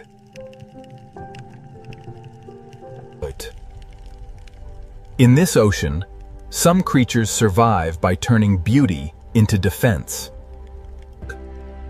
Warning colors are another language written into the sea. The Red Sea is not one environment, but a staircase of changing conditions. From the surface to the depths, heat, salt, light, and pressure shape every life. Life survives here by finding the exact layer of ocean it can endure. Away from the reef, the sea becomes wider, emptier, and harder to read. In open water, survival depends on movement, awareness, and the strength to keep going. The reef offers safety, but the wider ocean connects every part of the Red Sea. In this ocean, every journey eventually returns to the reef. The reef turns a harsh sea into a place where life can pause. And inside these coral walls, the ocean becomes a shelter built by living animals. For the smallest creatures, survival begins in spaces too narrow for danger to enter. The reef is not a backdrop. It is alive, working every moment against the sea. Here, light is both a gift and a pressure that life must balance. From tiny polyps, the ocean builds a city strong enough to face extreme conditions. This is how life answers the Red Sea, by building structure, shelter, and connection. The harsher the sea becomes, the more important this living city becomes. Now, we enter the reef itself, where the Red Sea turns hardship into one of the ocean's most crowded worlds. Inside the reef, the Red Sea becomes one of the ocean's most crowded living cities. Every coral tower becomes a street, a shelter, and a feeding ground. In this ocean city, movement is constant, because life must never stop responding. The smallest passages in this sea can become the safest places to grow. For young life in this ocean, survival begins by staying hidden. The city is built by tiny animals too small to command attention, but powerful enough to shape the sea. A reef city does not rise from stone. It grows from living mouths. Generation after generation, coral turns the ocean floor into architecture. Inside these tunnels, the open sea becomes quieter, slower, and easier to survive. Every hidden passage in this ocean leads to another world of life. Color in this ocean is not decoration. It helps life recognize, warn, and belong. In this reef city, some lives survive by staying close to one trusted partner. Even in a crowded ocean, survival can depend on cooperation. Here, trust becomes a service, and service becomes a way to live. The reef city has rules written not in words, but in behavior. In this sea, even stillness is full of motion. Soft corals turn the ocean current into movement, shelter, and food. In this sea, even stillness is full of motion.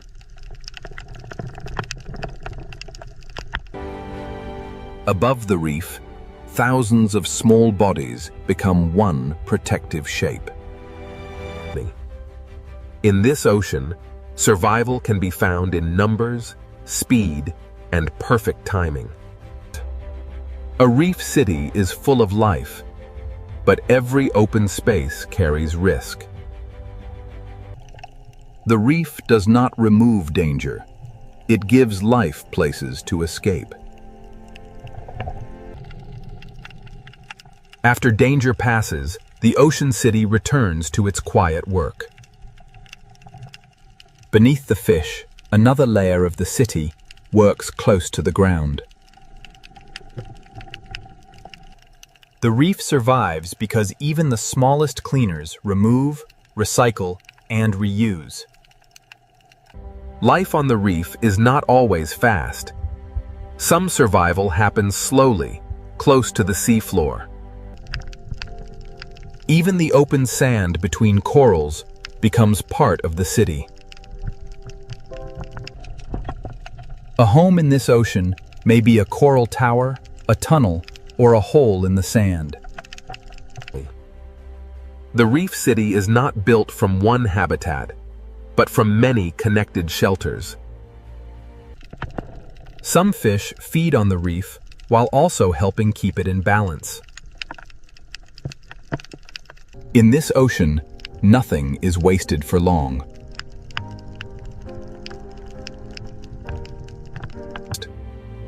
A crowded city survives when each life finds its own place and purpose.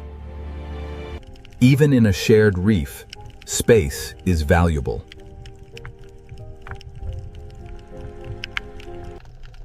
In this ocean, survival can depend on defending a space no larger than a hand. Some homes in this ocean are not made of stone, but of living protection. Partnership allows fragile lives to survive in a sea filled with risk. The reef survives because thousands of relationships strengthen the whole ocean world. The current connects every street of this underwater city.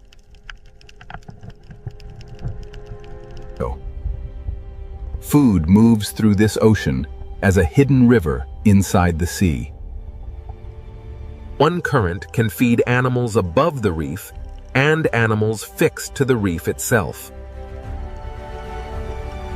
The deeper we look into the reef, the more crowded the ocean becomes.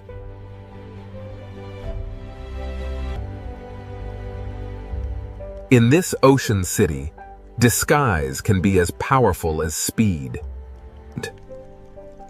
To survive here, some creatures become part of the landscape. Every layer of this city uses a different answer to the same question: how to live. As light changes, the rhythm of the reef city begins to change with it. In this ocean, every change in light signals a change in behavior. The reef city never truly stops. It only changes who is active. Crowded, connected, and constantly changing, this reef is the Red Sea's answer to hardship. This living city shows how life survives in heat and salt, by becoming connected. But every city has borders, and beyond the reef, survival becomes more dangerous. To understand this ocean fully, we must now follow the hunters, the hunted, and the fragile chain that keeps everything alive. At the edge of the reef, the Red Sea reveals another side of survival. Here, open water gives freedom, but it also removes protection.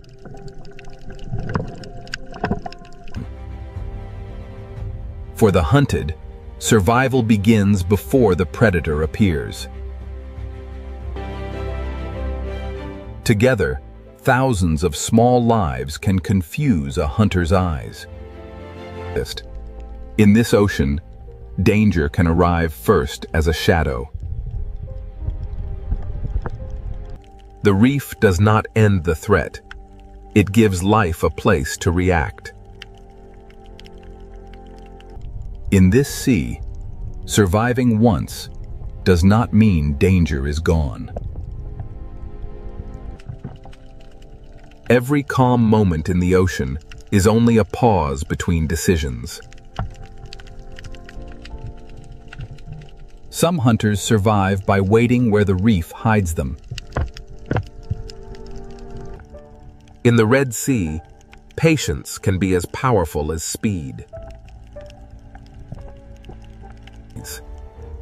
A predator does not need to move often when the ocean brings food past its door.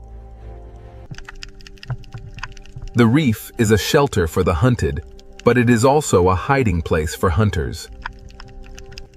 Another hunter waits inside the reef itself, using darkness as protection.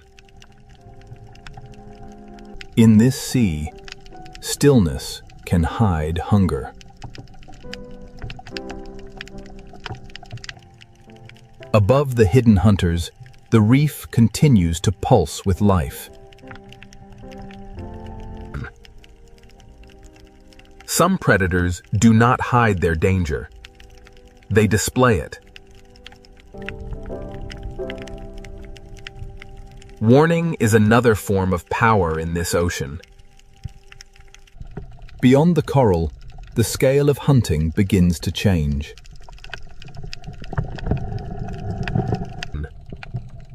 The open ocean often looks empty before it reveals what is moving through it. The shark enters not as a monster, but as part of the ocean's balance. A predator's presence changes the behavior of everything around it. Fear is not chaos here. It is information that keeps life alive. When the predator passes, the reef does not forget. It resets.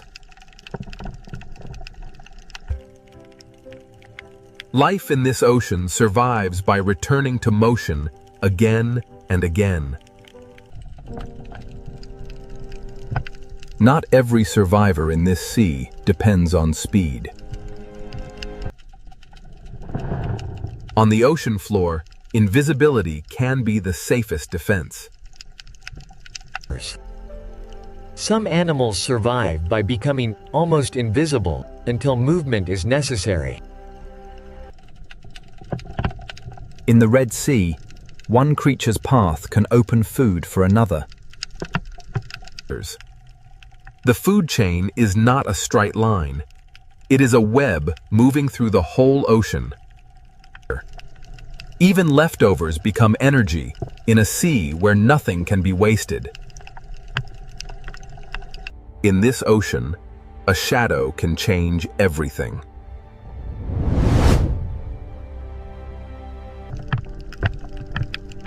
Predation shapes the ocean, even when no chase happens.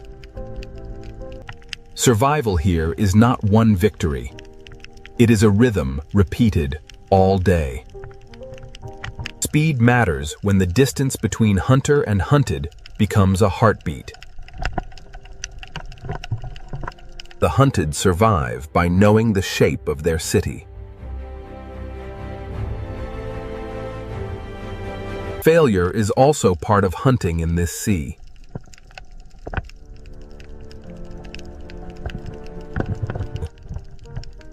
The ocean looks calm because every creature is constantly adjusting.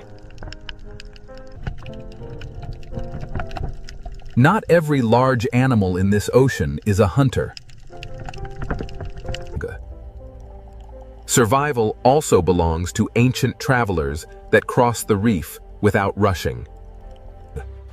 Some lives survive by moving between worlds, carrying the reef's story into open water. The Red Sea food chain is not just about killing. It is about balance. Every layer of this ocean feeds another, protects another, or challenges another. Balance is held not by peace, but by constant pressure. The smallest lives keep the reef working, even while larger animals shape its fear. Food, fear, and movement connect this ocean more tightly than it first appears. The reef survives because every hunter, every prey, and every hidden cleaner has a place. This chain of survival begins on the reef, but it reaches far beyond it. To see how this ocean renews life, we must leave the hunters behind and follow the young into the shallows. Beyond the hunters, the Red Sea holds quieter places where life begins again. In the shallows, the ocean becomes gentler, but survival still requires shelter. Here, the Red Sea builds another kind of city, not from coral, but from grass. For young fish, each blade of seagrass can become a wall, a hiding place, and a beginning. In this sea, young life learns that safety is never far from danger. The ocean nursery is not simple. It is made of grass, sand, burrows, shadows, and instinct. Even in the nursery, the smallest workers keep the sea alive. This meadow protects life by slowing the water and breaking the view of hunters. The Red Sea does not renew itself only on reefs. It renews itself in these quiet green fields. Where the sea meets the coast, another shelter rises from the shallows. Mangrove roots turn the edge of the sea into a fortress for the young. In this maze, small bodies have an advantage over larger hunters. For young life, survival begins with patience, caution, and a place to disappear. This is where the desert, the coast, and the ocean quietly meet. Young creatures survive by moving from one shelter to the next. The nursery works because no single shelter stands alone. Not all visitors to the nursery are young. Some return here across a lifetime. The Red Sea's shallow meadows feed, shelter, and guide life at many ages. Movement connects the nursery to the reef to the open sea, and the sea to survival. In the shallows, hiding can be as important as swimming. Even a silent movement can release food into the ocean. In this sea, every disturbance can become a meal.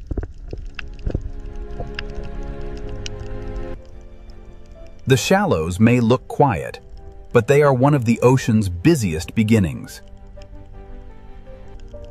For the young, the ocean is not yet a wide world. It is a narrow shelter. The nursery protects life not by removing danger, but by giving the young places to vanish. After danger passes, the nursery begins again. As young creatures grow, the path toward the reef begins to open. The journey from nursery to reef is not one leap, but many careful crossings. Here, young life begins to trade grass for coral.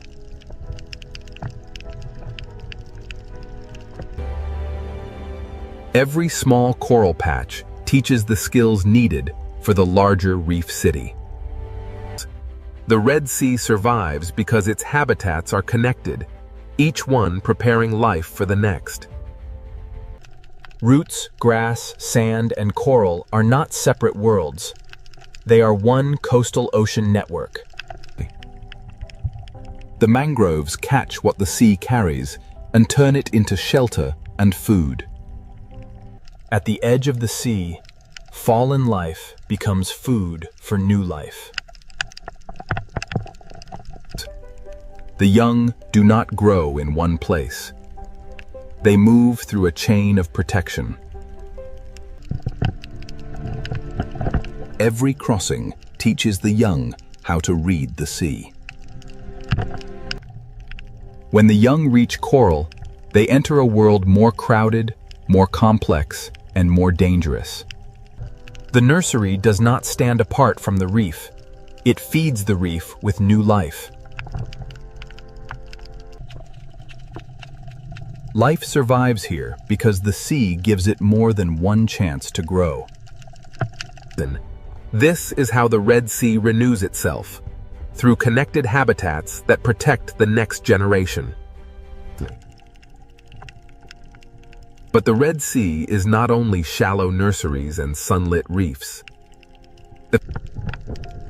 Beyond the nurseries, the ocean drops away into places far less understood.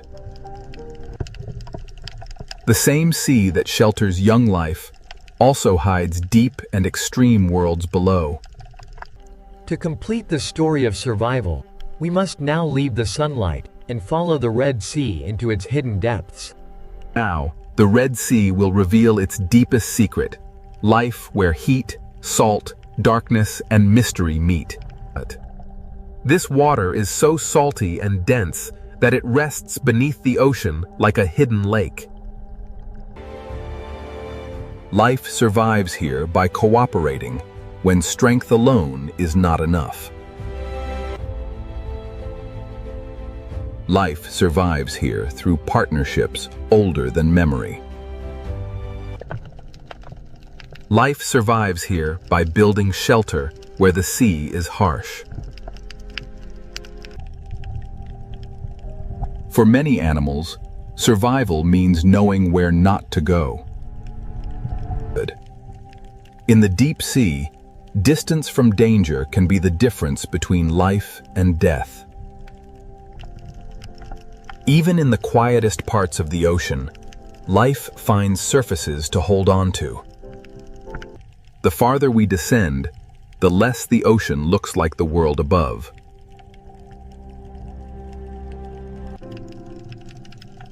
Some of the smallest lives may be the strongest survivors in the Red Sea. Here, survival is not abundance. It is endurance. Life survives here by moving together when danger is near. Here, survival may mean surrendering to the movement of the sea. At the bottom, the Red Sea becomes another world entirely. This deep ocean is not crowded like the reef, but it is not lifeless.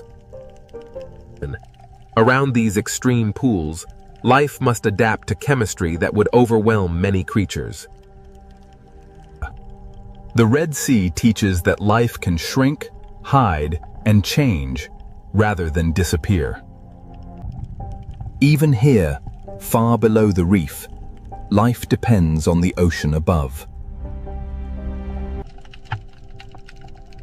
As light returns, the ocean becomes crowded once more. Survival here is not one strategy, but many strategies layered together. Food from above sinks slowly through the sea, carrying energy into darkness. They do not need coral towers, sunlight, or open water. They survive where conditions become extreme. At this boundary, the ocean separates into layers that many animals cannot cross. Every layer of this ocean holds a different answer to the same challenge. Even in this dark ocean, life is still present, only smaller and harder to see. Here, salt is no longer just a challenge. It becomes a boundary of life. Now, the Red Sea carries us away from sunlight and into its hidden depths. To understand survival, we must connect the deepest darkness back to the sunlit sea. Then, the Red Sea reveals one of its greatest mysteries, a pool of water beneath the sea.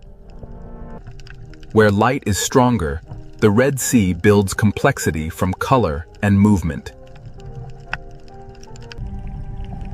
Down here, the sea becomes quieter, darker, and harder to understand. From the deep floor to the reef wall, life changes shape with every meter. Down here, life survives by using less energy, moving less often, and hiding more completely.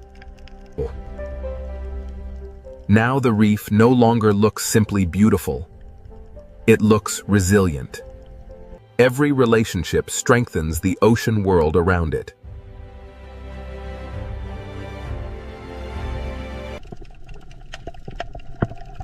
Life survives here because the reef is renewed by the shallows. Life survives here by giving the young protected places to begin. Life survives here because habitats are connected, not isolated. At the edge of the desert, the ocean protects its future.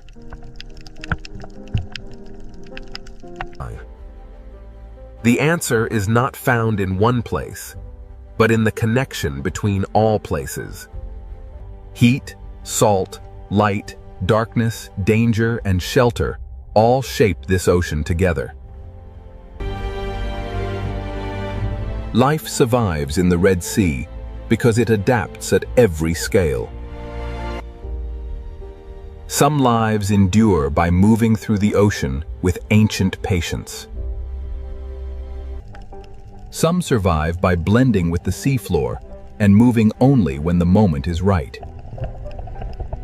Some survive by hunting and by keeping the entire ocean in balance. The Red Sea is alive because every creature responds, adjusts, and continues. This is how life survives in a hot and salty sea, not alone, but connected. What looked impossible from above becomes extraordinary beneath the surface. The Red Sea is not life in comfort. It is life shaped by challenge. Above, the desert is silent. Below, the ocean continues to live. The Red Sea survives because life here has learned to use every layer of the ocean. Heat does not end the story. Salt does not end the story. Life finds a way through both. From above, the ocean seems peaceful. But beneath this endless sea lies a wild kingdom ruled by hunters. The deeper we enter the ocean, the more the sea reveals a world where every movement can mean survival or death. In the ocean, beauty and danger live side by side, because even the safest reef can become a hunting ground. Small fish survive in the ocean by becoming one body, because in the open sea, a single mistake can expose them to the hunter. In the ocean, prey often feel danger before they can see it, because the sea carries pressure, movement, and fear. Some ocean predators do not need to be giants. In the sea, speed, silence, and timing can be just as deadly. In the ocean, survival can depend on a gap in the reef, a turn of the current, or one moment of perfect stillness. Long before humans explored the ocean, sharks were already shaping the balance of the sea with silence, patience, and instinct. A shark does not rule the ocean through chaos, but through senses refined by millions of years beneath the sea. Beyond the reef, the ocean opens into a greater arena, where the sea gives no shelter and only the fastest hunters can survive.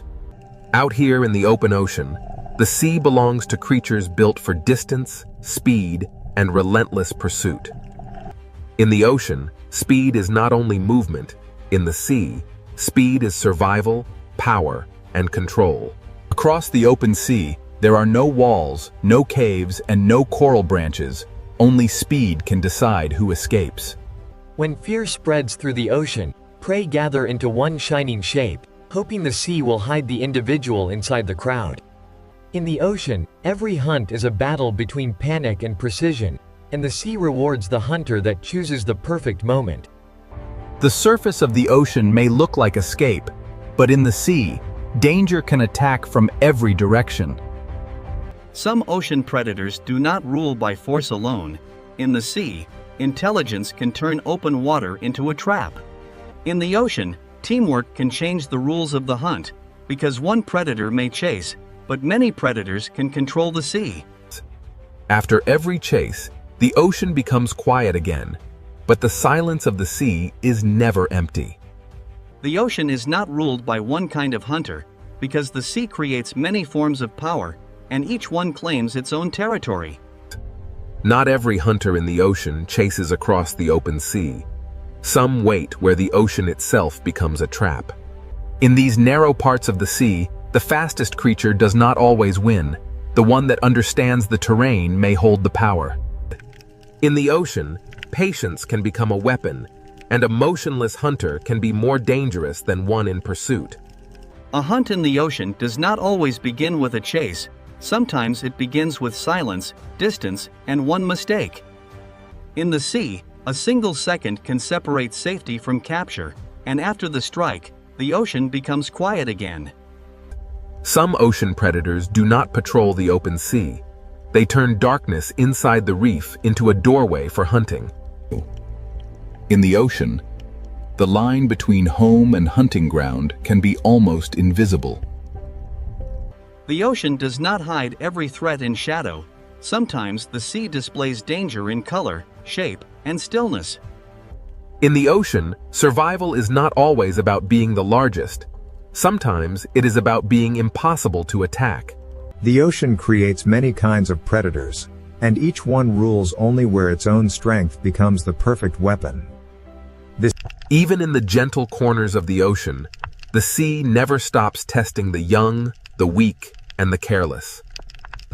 In the ocean, safety is often temporary, because every hiding place can become a path for another hunter. Every ruler of the ocean begins as a survivor, learning how the sea moves, hides, and reveals life. The ocean teaches patience before power, because even predators must grow into their place in the sea. The ocean is not only a battlefield, the sea is a living balance where predator, prey, and wanderer share the same blue world. In the sea, calm does not mean safety. It only means the next movement has not yet begun. Where the reef ends and the open ocean begins, the sea changes its rules, and every creature must choose how far it dares to go. In the ocean, power is sometimes felt before it is seen. because the sea remembers the shape of danger. The farther we move from the reef, the more the ocean becomes a place of distance, pressure, and hidden strength.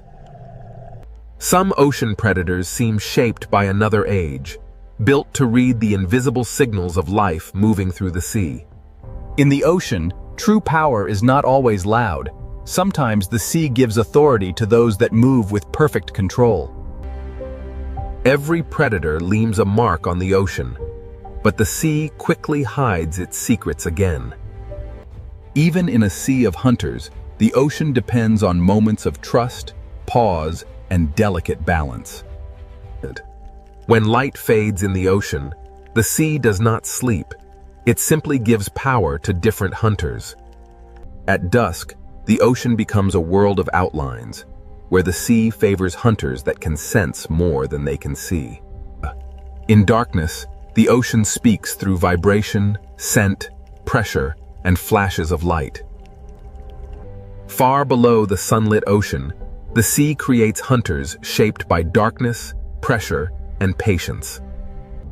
Some ocean rulers live so far from the surface that the sea allows us to know them only through shadows. To ask which creature rules the sea, we must first understand that the ocean is not one kingdom, but many. This is the wild ocean, a sea of predators, and the search for the creature that truly rules the water has only just begun. Now the ocean opens into a world ruled by speed, where every second can decide who lives and who becomes the next meal. In the open sea, protection disappears, and the ocean belongs to creatures built to chase across the blue. Among the ocean's speed hunters, tuna are built for endurance, crossing the sea with power that almost never rests. The ocean does not only reward the strongest body, the sea rewards the body that can turn energy into endless motion. In the ocean, speed becomes strategy when many hunters move as one force through the sea. When prey gather in the ocean, the sea turns fear into shape, and every predator searches for the weakest opening. In the open ocean, a bait ball is not safety. It is a signal that the hunt has entered its most dangerous stage. The ocean measures speed not only by how fast a hunter moves, but by how quickly it can change direction when the prey changes the story. But the sea has many kinds of speed, and some ocean hunters are designed to strike alone. A sailfish moves through the ocean like a blade of speed, turning the sea itself into a path of attack. In the ocean, some predators use speed like a tool, not only to chase, but to cut, turn, and confuse.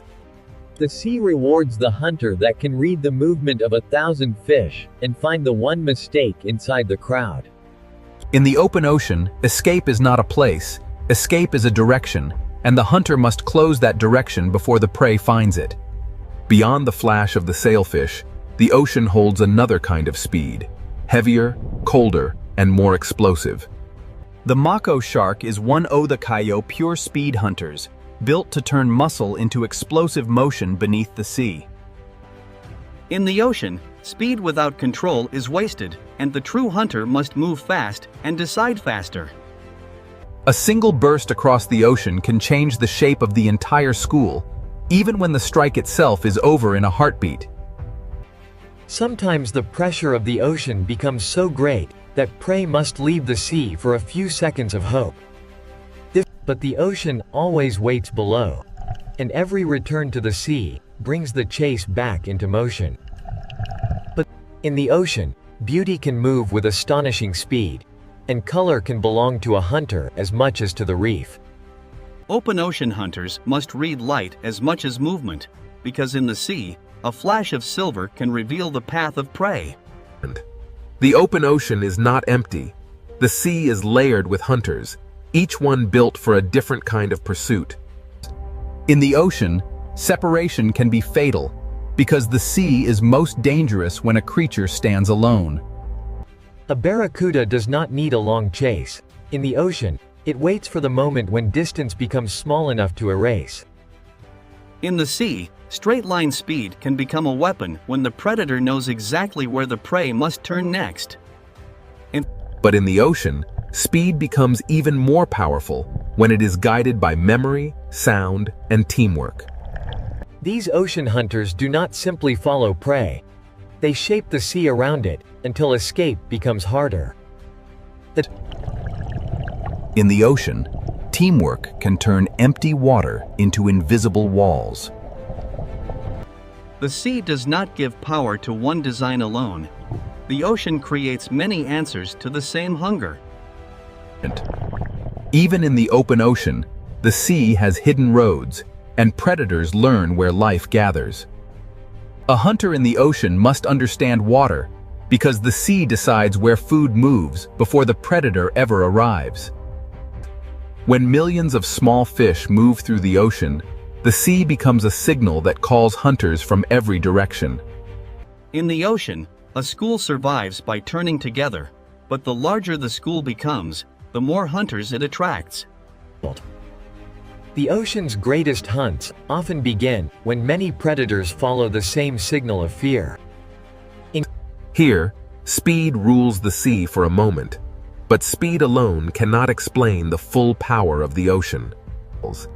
The ocean can turn from chaos to silence in seconds, and the sea keeps no witness for long.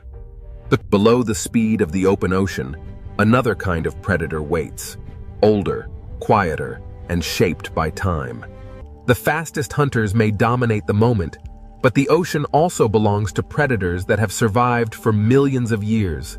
Some ocean predators do not need to chase every movement, because their power lies in sensing when the sea is ready. Speed may rule the open ocean, but it is only one answer in the sea's long history of predators. The ocean demands balance from every hunter, because the sea punishes wasted energy as quickly as missed opportunity. To live by speed in the ocean is to live in constant motion, always chasing the next signal of life across the sea. The open sea has shown us hunters of speed, but the ocean's oldest predators are still waiting in the deeper blue.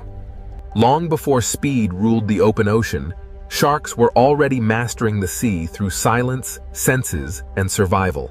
The next question is not how fast a predator can move, but how long a design can survive in the ocean.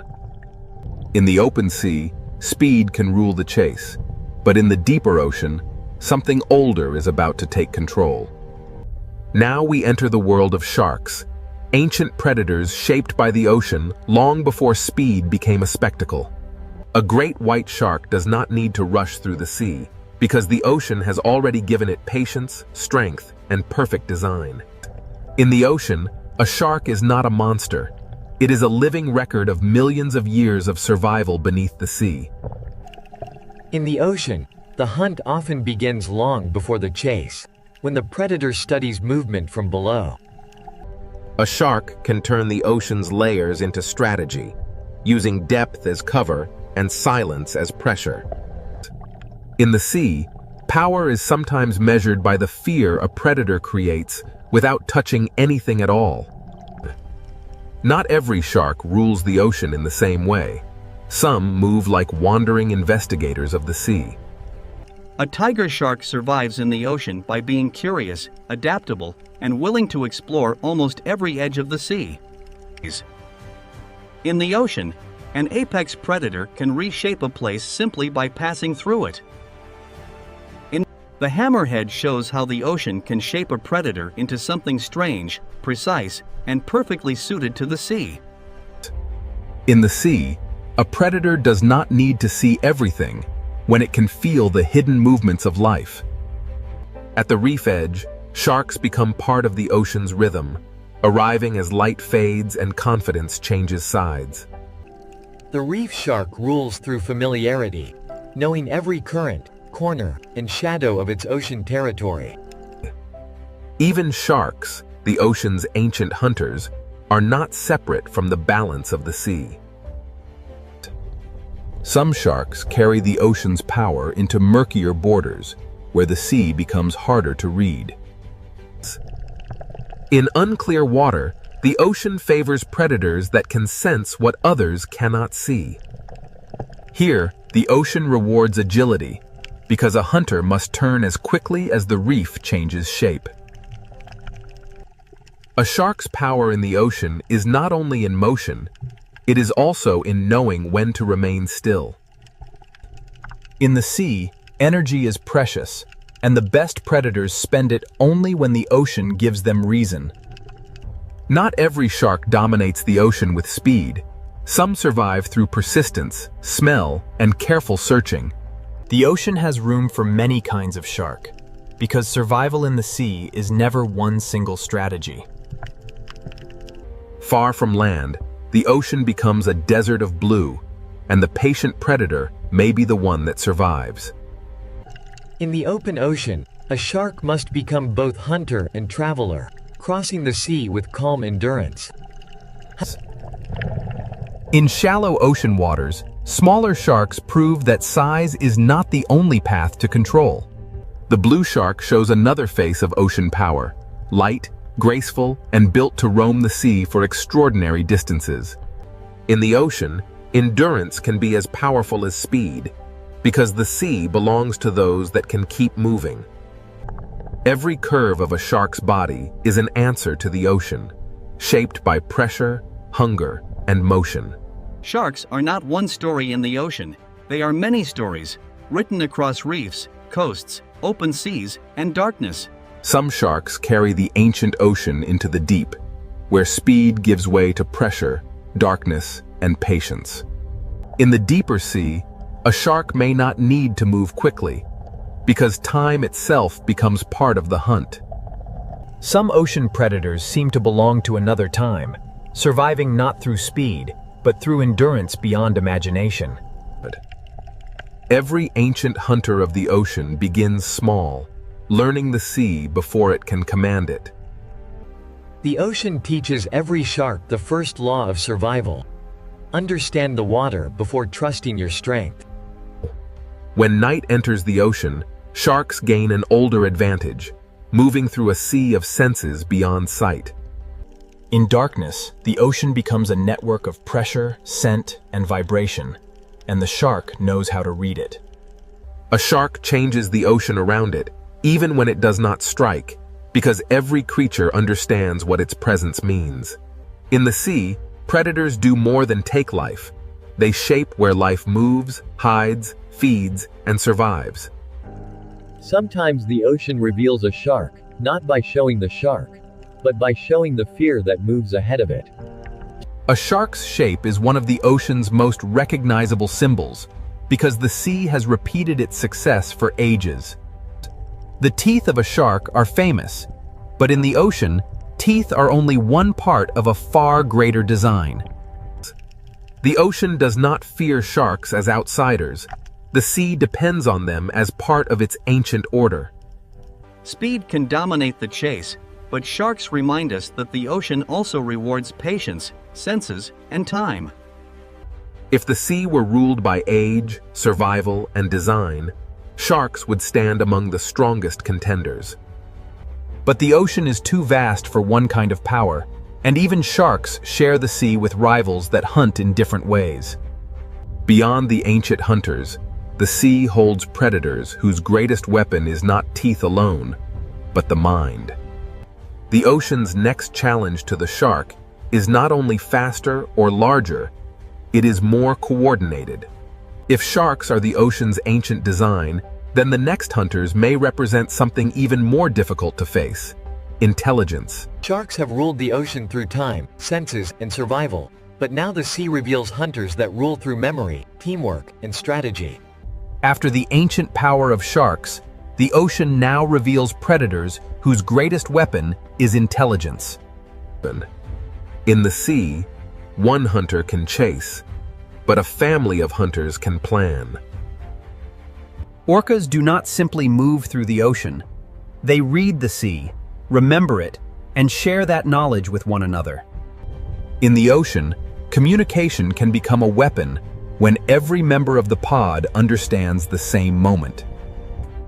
The smartest predators in the ocean do not always attack first. Sometimes they shape the sea around the prey. In open water, intelligence can turn the ocean itself into a trap. Where tunas use speed and sharks use ancient senses, orcas use the ocean as a problem to be solved. The surface of the sea can become a ceiling when intelligent hunters understand how to use it. In the ocean, the most powerful strike may come only after the prey has already lost every direction. Orcas show that ruling the sea is not only about taking prey, but about knowing when not to waste effort. In this ocean world, knowledge is passed through generations, carried by families that learn the sea together. Every young hunter in the ocean must learn not only how to move, but how to belong. In the vast ocean, a pod becomes more than a group. It becomes memory, protection, and strategy moving through the sea. Dolphins prove that in the ocean, speed becomes far more dangerous when guided by cooperation. In the sea, teamwork can make open water feel smaller, closing escape routes that the prey cannot see. Across the ocean, intelligence appears in many forms, but some hunters carry it with a scale few others can match. Where the ocean grows colder and rougher, orcas carry their knowledge into hunts that require patience and planning. Some hunts in the sea begin from below, where patience turns the ocean surface into a window. The strength of a pod is not only in each body, but in the way every body understands the plan. In the ocean, intelligence can strike through timing, making one shared movement stronger than 100 separate chases. After the hunt, the pod returns to order, because in the sea, survival depends on unity beyond the moment of attack. In this ocean world, sound can travel farther than sight, carrying intention through the sea. Intelligent hunters do not only watch prey, they watch the ocean itself, because the sea decides where life gathers. To rule a moment in the ocean, a predator must understand not only the prey, but the water that carries it. In the sea, a smart predator does not need to chase every turn if it can predict the next one. The ocean becomes a tool when intelligence turns bubbles, pressure, and shadow into signals of fear. Here, the ocean shows a different kind of dominance, not the fastest chase, but the calm control of every choice the prey can make. A successful ocean hunter does not need chaos to prove power. Sometimes control is the clearest sign of rule. The ocean is too vast for instinct alone. To survive here, a predator must remember where the sea has fed it before. In the open sea, intelligence stretches across distance, keeping the pod connected even when the ocean separates them. A pod survives by sharing attention, because in the ocean, one set of eyes is never enough. Sharks carry the old power of the ocean, but orcas bring a new kind of challenge: coordinated minds moving as one. The sea does not crown a ruler easily, because every predator dominates only where its strength becomes perfect. What makes orcas extraordinary is not only what they can hunt, but how they choose, learn, and adapt across the ocean. In the ocean, memory can become territory, and experience can become a map no human eye can see. The greatest hunters in the sea do not only react to the ocean, they anticipate it. When intelligence meets landscape, the ocean floor itself becomes part of the hunt. In the sea, a smart predator lets the ocean do part of the work. Even when prey escapes, the lesson remains, because every hunt teaches the pod more about the sea. To look at an orca in the ocean is to see power joined with awareness, strength guided by relationship. Their world is not silent to them. The ocean is filled with signals we can barely imagine. The ocean has shown us speed, senses, and strength, but intelligence may be the force that connects them all. But even the smartest hunters of the sea do not rule every depth of the ocean. Below the pod, the ocean changes again, and intelligence must give way to darkness, pressure, and strange forms of survival. The ocean's most intelligent hunters have shown their power, but the sea still hides predators that rule by secrecy. If orcas challenge the ocean with intelligence, the next hunters challenge it with patience, camouflage, and life in darkness. The search for the creature that rules the sea now descends into the hidden ocean, where the strangest hunters wait in silence. After traveling through speed, teeth, intelligence, and darkness, the ocean leaves us with one question: who truly rules the sea? The answer is not hidden in one place, because the ocean itself is made of many worlds. In the deep sea, survival belongs to patience, camouflage, and forms of life shaped by pressure. Some ocean predators rule by remaining unseen, holding power in the places where sunlight never reaches. But the ocean is not only darkness. Above the deep, another kind of power waits in the open blue. In the open sea, speed can rule the moment, because the ocean gives no shelter to the slow. The speed hunters command the chase, but even they cannot rule every depth, every reef, and every darkness of the sea. Speed is one answer to the ocean, but it is an answer that must be repeated every day. Then come the sharks, predators whose power is not only speed, but time itself. Sharks have survived by becoming almost perfectly matched to the ocean's demands. From reefs to open water, sharks shape where life moves, hides, and feeds in the sea. A shark can change the ocean without striking, because every creature understands what its shape means. Sharks are not a single answer. They are many ocean solutions refined across millions of years. But if sharks are the ancient power of the sea, orcas challenge the ocean with something different. Orcas bring intelligence, memory, and teamwork into the ocean's struggle for power. Their strength is not held in one body, but in the knowledge shared through the pod. In open water, orcas can turn the sea itself into a trap. Where many predators chase, orcas calculate, and that makes them one of the strongest contenders for the ocean's crown. Their power is not only in what they hunt, but in how carefully they choose each movement. The sea does not offer one simple throne, because every layer rewards a different kind of hunter. To rule the ocean completely, a creature would need to master speed, strength, patience, senses, darkness, and cooperation all at once. On the reef, the ruler may not be the largest, but the one that knows every shadow and escape route. On the seafloor, power belongs to those that understand vibration, scent, and the quiet language of sand. In the open ocean, the ruler of one moment may be the creature that reaches the prey first. But even the fastest hunter depends on the ocean's currents, because the sea decides where life will concentrate. When night enters the ocean, vision loses power, and the sea gives advantage to those that can hunt through darkness. In darkness, the ocean belongs to creatures that can turn uncertainty into survival.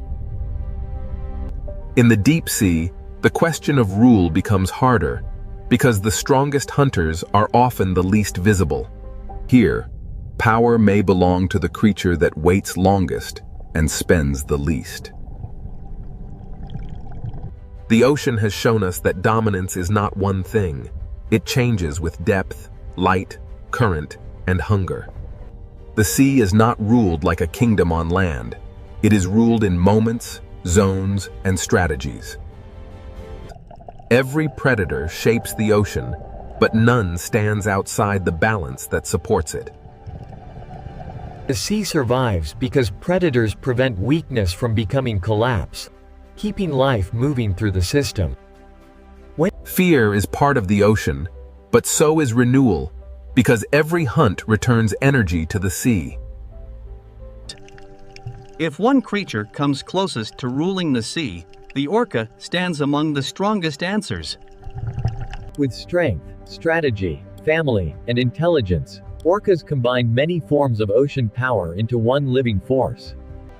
Yet even the orca cannot rule every trench, every reef, every current, and every darkness of the sea. Perhaps the true ruler is not one creature, but the ocean itself, shaping every hunter that tries to survive within it. The sea creates speed in one place, patience in another, intelligence in another, and mystery in the deepest dark. For the small creatures of the ocean, the ruler is whichever predator appears in the next shadow. Every decision in the ocean is shaped by risk, and every risk is shaped by the hunters waiting beyond sight. The ocean does not need one ruler to remain powerful. It is powerful because every layer has its own master. To understand the sea is to accept that power here is shared, contested, and constantly changing. From above, the ocean may look peaceful, but now we know what moves beneath that calm blue skin. No single creature owns the ocean completely, but every great predator reveals one part of what it takes to rule the sea. The tuna rules the chase, the shark rules through ancient design, the orca rules through intelligence, and the deep sea rules through mystery. Among them, the orca may stand as the strongest contender, but even it remains a child of the sea. The ocean does not stop for any ruler. It moves, changes, hides, and begins again. To rule the sea is not to conquer it, but to survive inside its endless changes. Every hunter in the ocean depends on something greater than itself: the current, the prey, the darkness, and the balance of the sea. The sea is beautiful because it is alive. And it is alive because every creature must find its place within the hunt. So which creature rules the sea? The answer depends on where in the ocean you are, and what kind of power the moment demands. In one place, speed rules. In another, teeth. In another, intelligence. In another, darkness. But above them all, the ocean rules them together, shaping every predator and every prey beneath its endless surface. This is the wild ocean, a world where no crown lasts forever, and every ruler must answer to the sea.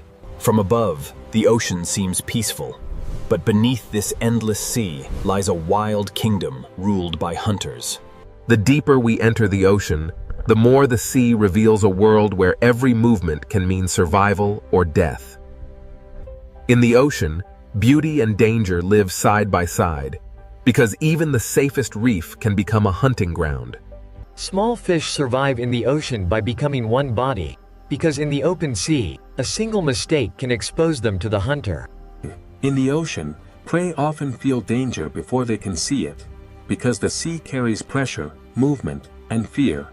Some ocean predators do not need to be giants. In the sea, speed, silence, and timing can be just as deadly. In the ocean, survival can depend on a gap in the reef, a turn of the current, or one moment of perfect stillness. Long before humans explored the ocean, sharks were already shaping the balance of the sea with silence, patience, and instinct. A shark does not rule the ocean through chaos, but through senses refined by millions of years beneath the sea. Beyond the reef, the ocean opens into a greater arena, where the sea gives no shelter and only the fastest hunters can survive. Out here in the open ocean, the sea belongs to creatures built for distance, speed, and relentless pursuit. In the ocean, speed is not only movement. In the sea, speed is survival, power, and control. Across the open sea, there are no walls, no caves, and no coral branches. Only speed can decide who escapes. When fear spreads through the ocean, prey gather into one shining shape, hoping the sea will hide the individual inside the crowd. In the ocean, every hunt is a battle between panic and precision, and the sea rewards the hunter that chooses the perfect moment. The surface of the ocean may look like escape, but in the sea, danger can attack from every direction. Some ocean predators do not rule by force alone. In the sea, intelligence can turn open water into a trap. In the ocean, teamwork can change the rules of the hunt, because one predator may chase, but many predators can control the sea. After every chase, the ocean becomes quiet again, but the silence of the sea is never empty. The ocean is not ruled by one kind of hunter, because the sea creates many forms of power, and each one claims its own territory.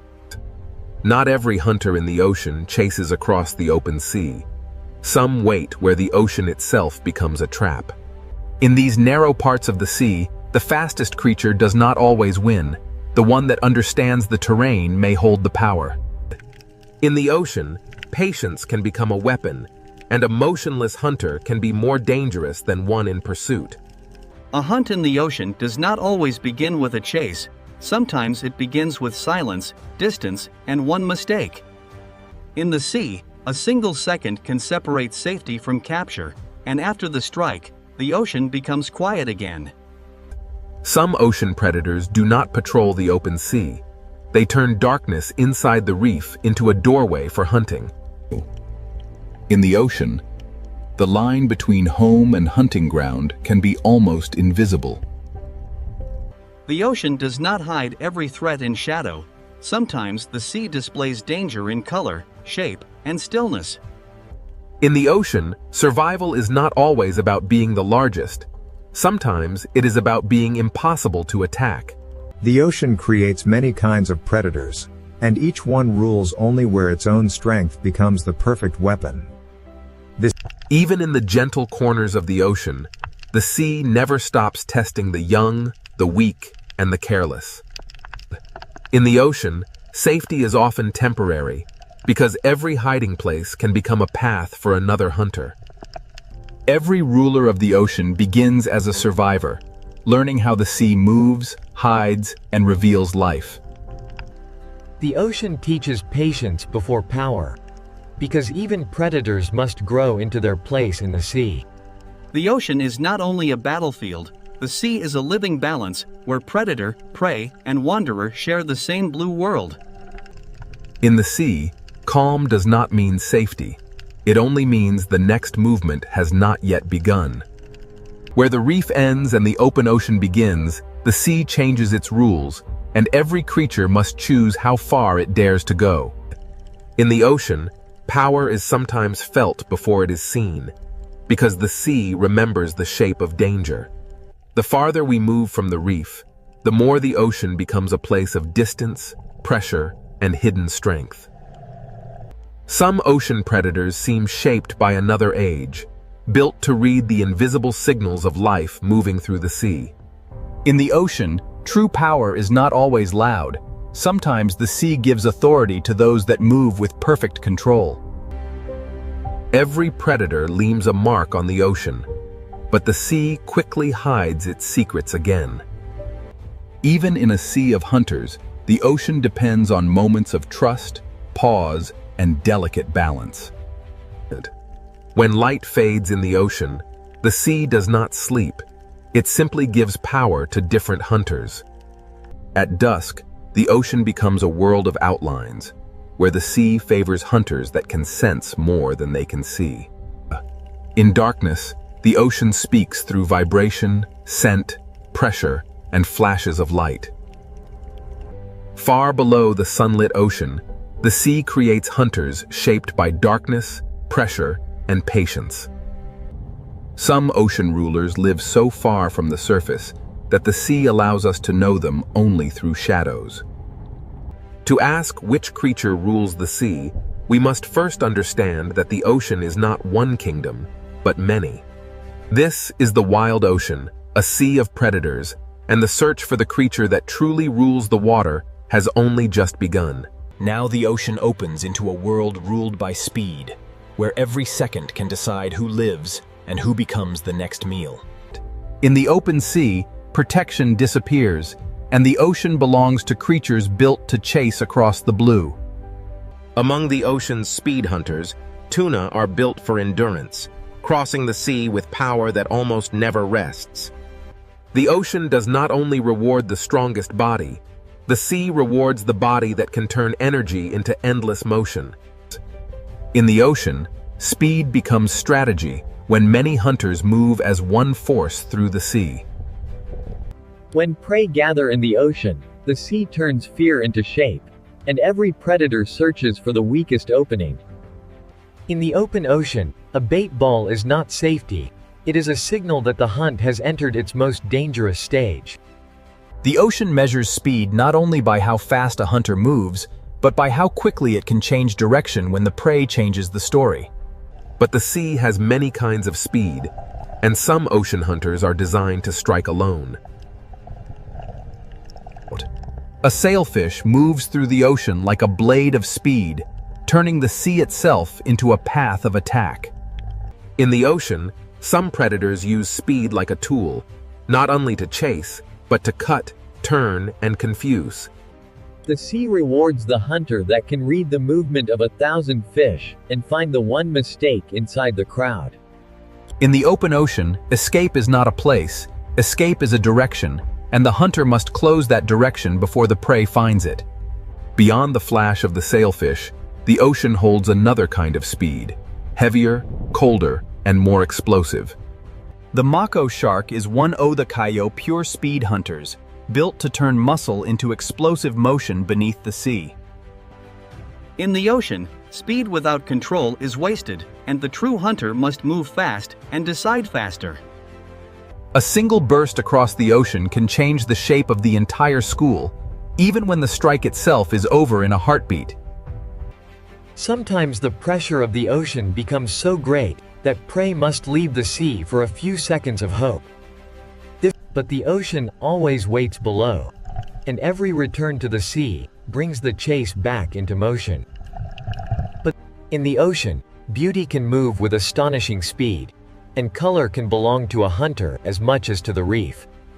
Open ocean hunters must read light as much as movement, because in the sea, a flash of silver can reveal the path of prey. The open ocean is not empty. The sea is layered with hunters, each one built for a different kind of pursuit. In the ocean, separation can be fatal, because the sea is most dangerous when a creature stands alone. A barracuda does not need a long chase. In the ocean, it waits for the moment when distance becomes small enough to erase.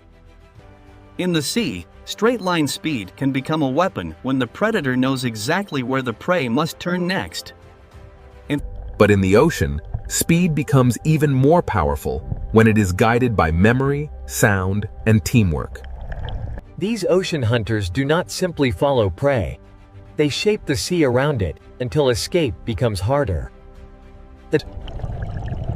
In the ocean, teamwork can turn empty water into invisible walls.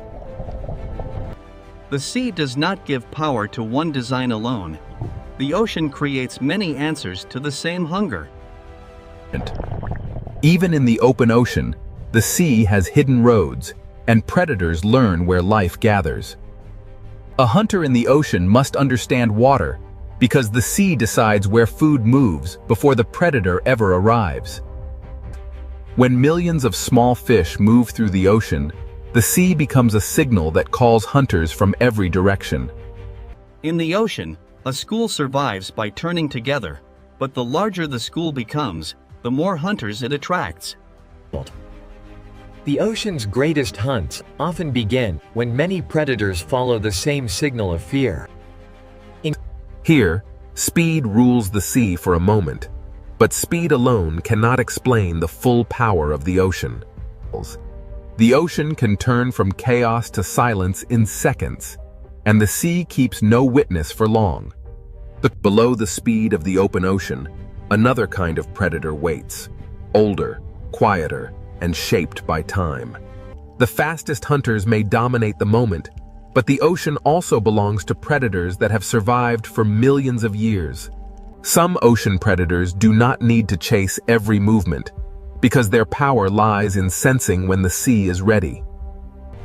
Speed may rule the open ocean, but it is only one answer in the sea's long history of predators. The ocean demands balance from every hunter, because the sea punishes wasted energy as quickly as missed opportunity. To live by speed in the ocean is to live in constant motion, always chasing the next signal of life across the sea. The open sea has shown us hunters of speed, but the ocean's oldest predators are still waiting in the deeper blue. Long before speed ruled the open ocean, sharks were already mastering the sea through silence, senses, and survival. The next question is not how fast a predator can move, but how long a design can survive in the ocean. In the open sea, speed can rule the chase, but in the deeper ocean, something older is about to take control.